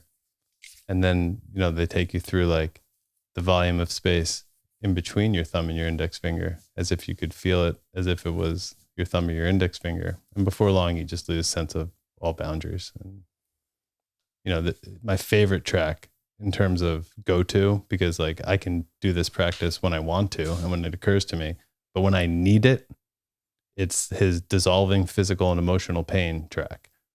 And I usually use it for physical pain. And like, let's say my back hurts or I have a real injury, like I broke my arm. It takes you right into the edge and the periphery of your pain, and then back into open focus, and then right in all the way ultimately into the center of your pain. And it allows you to diffuse the feelings of pain throughout other parts of your body and like relate the pain physically. Like, how far is the pain from the center of your spine, from the front of your body to the back of your body?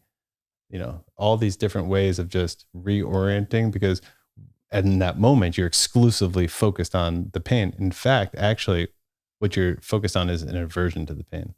So by like not averting it and kind of going into it and like letting go and just like being there, I can't explain it further than to say that the feelings of pain can dissolve and feel much, much better. And so like I had a root canal when I was 17 that got messed up. So like a couple of years ago, they actually took it out and put in an implant. And after that procedure, I took nothing but open focus meditation, maybe a homeopathic arnica. No painkillers, no antibiotics, you know, no support of any kind other than that track. Damn. Good stuff, man. We'll definitely link to that as well.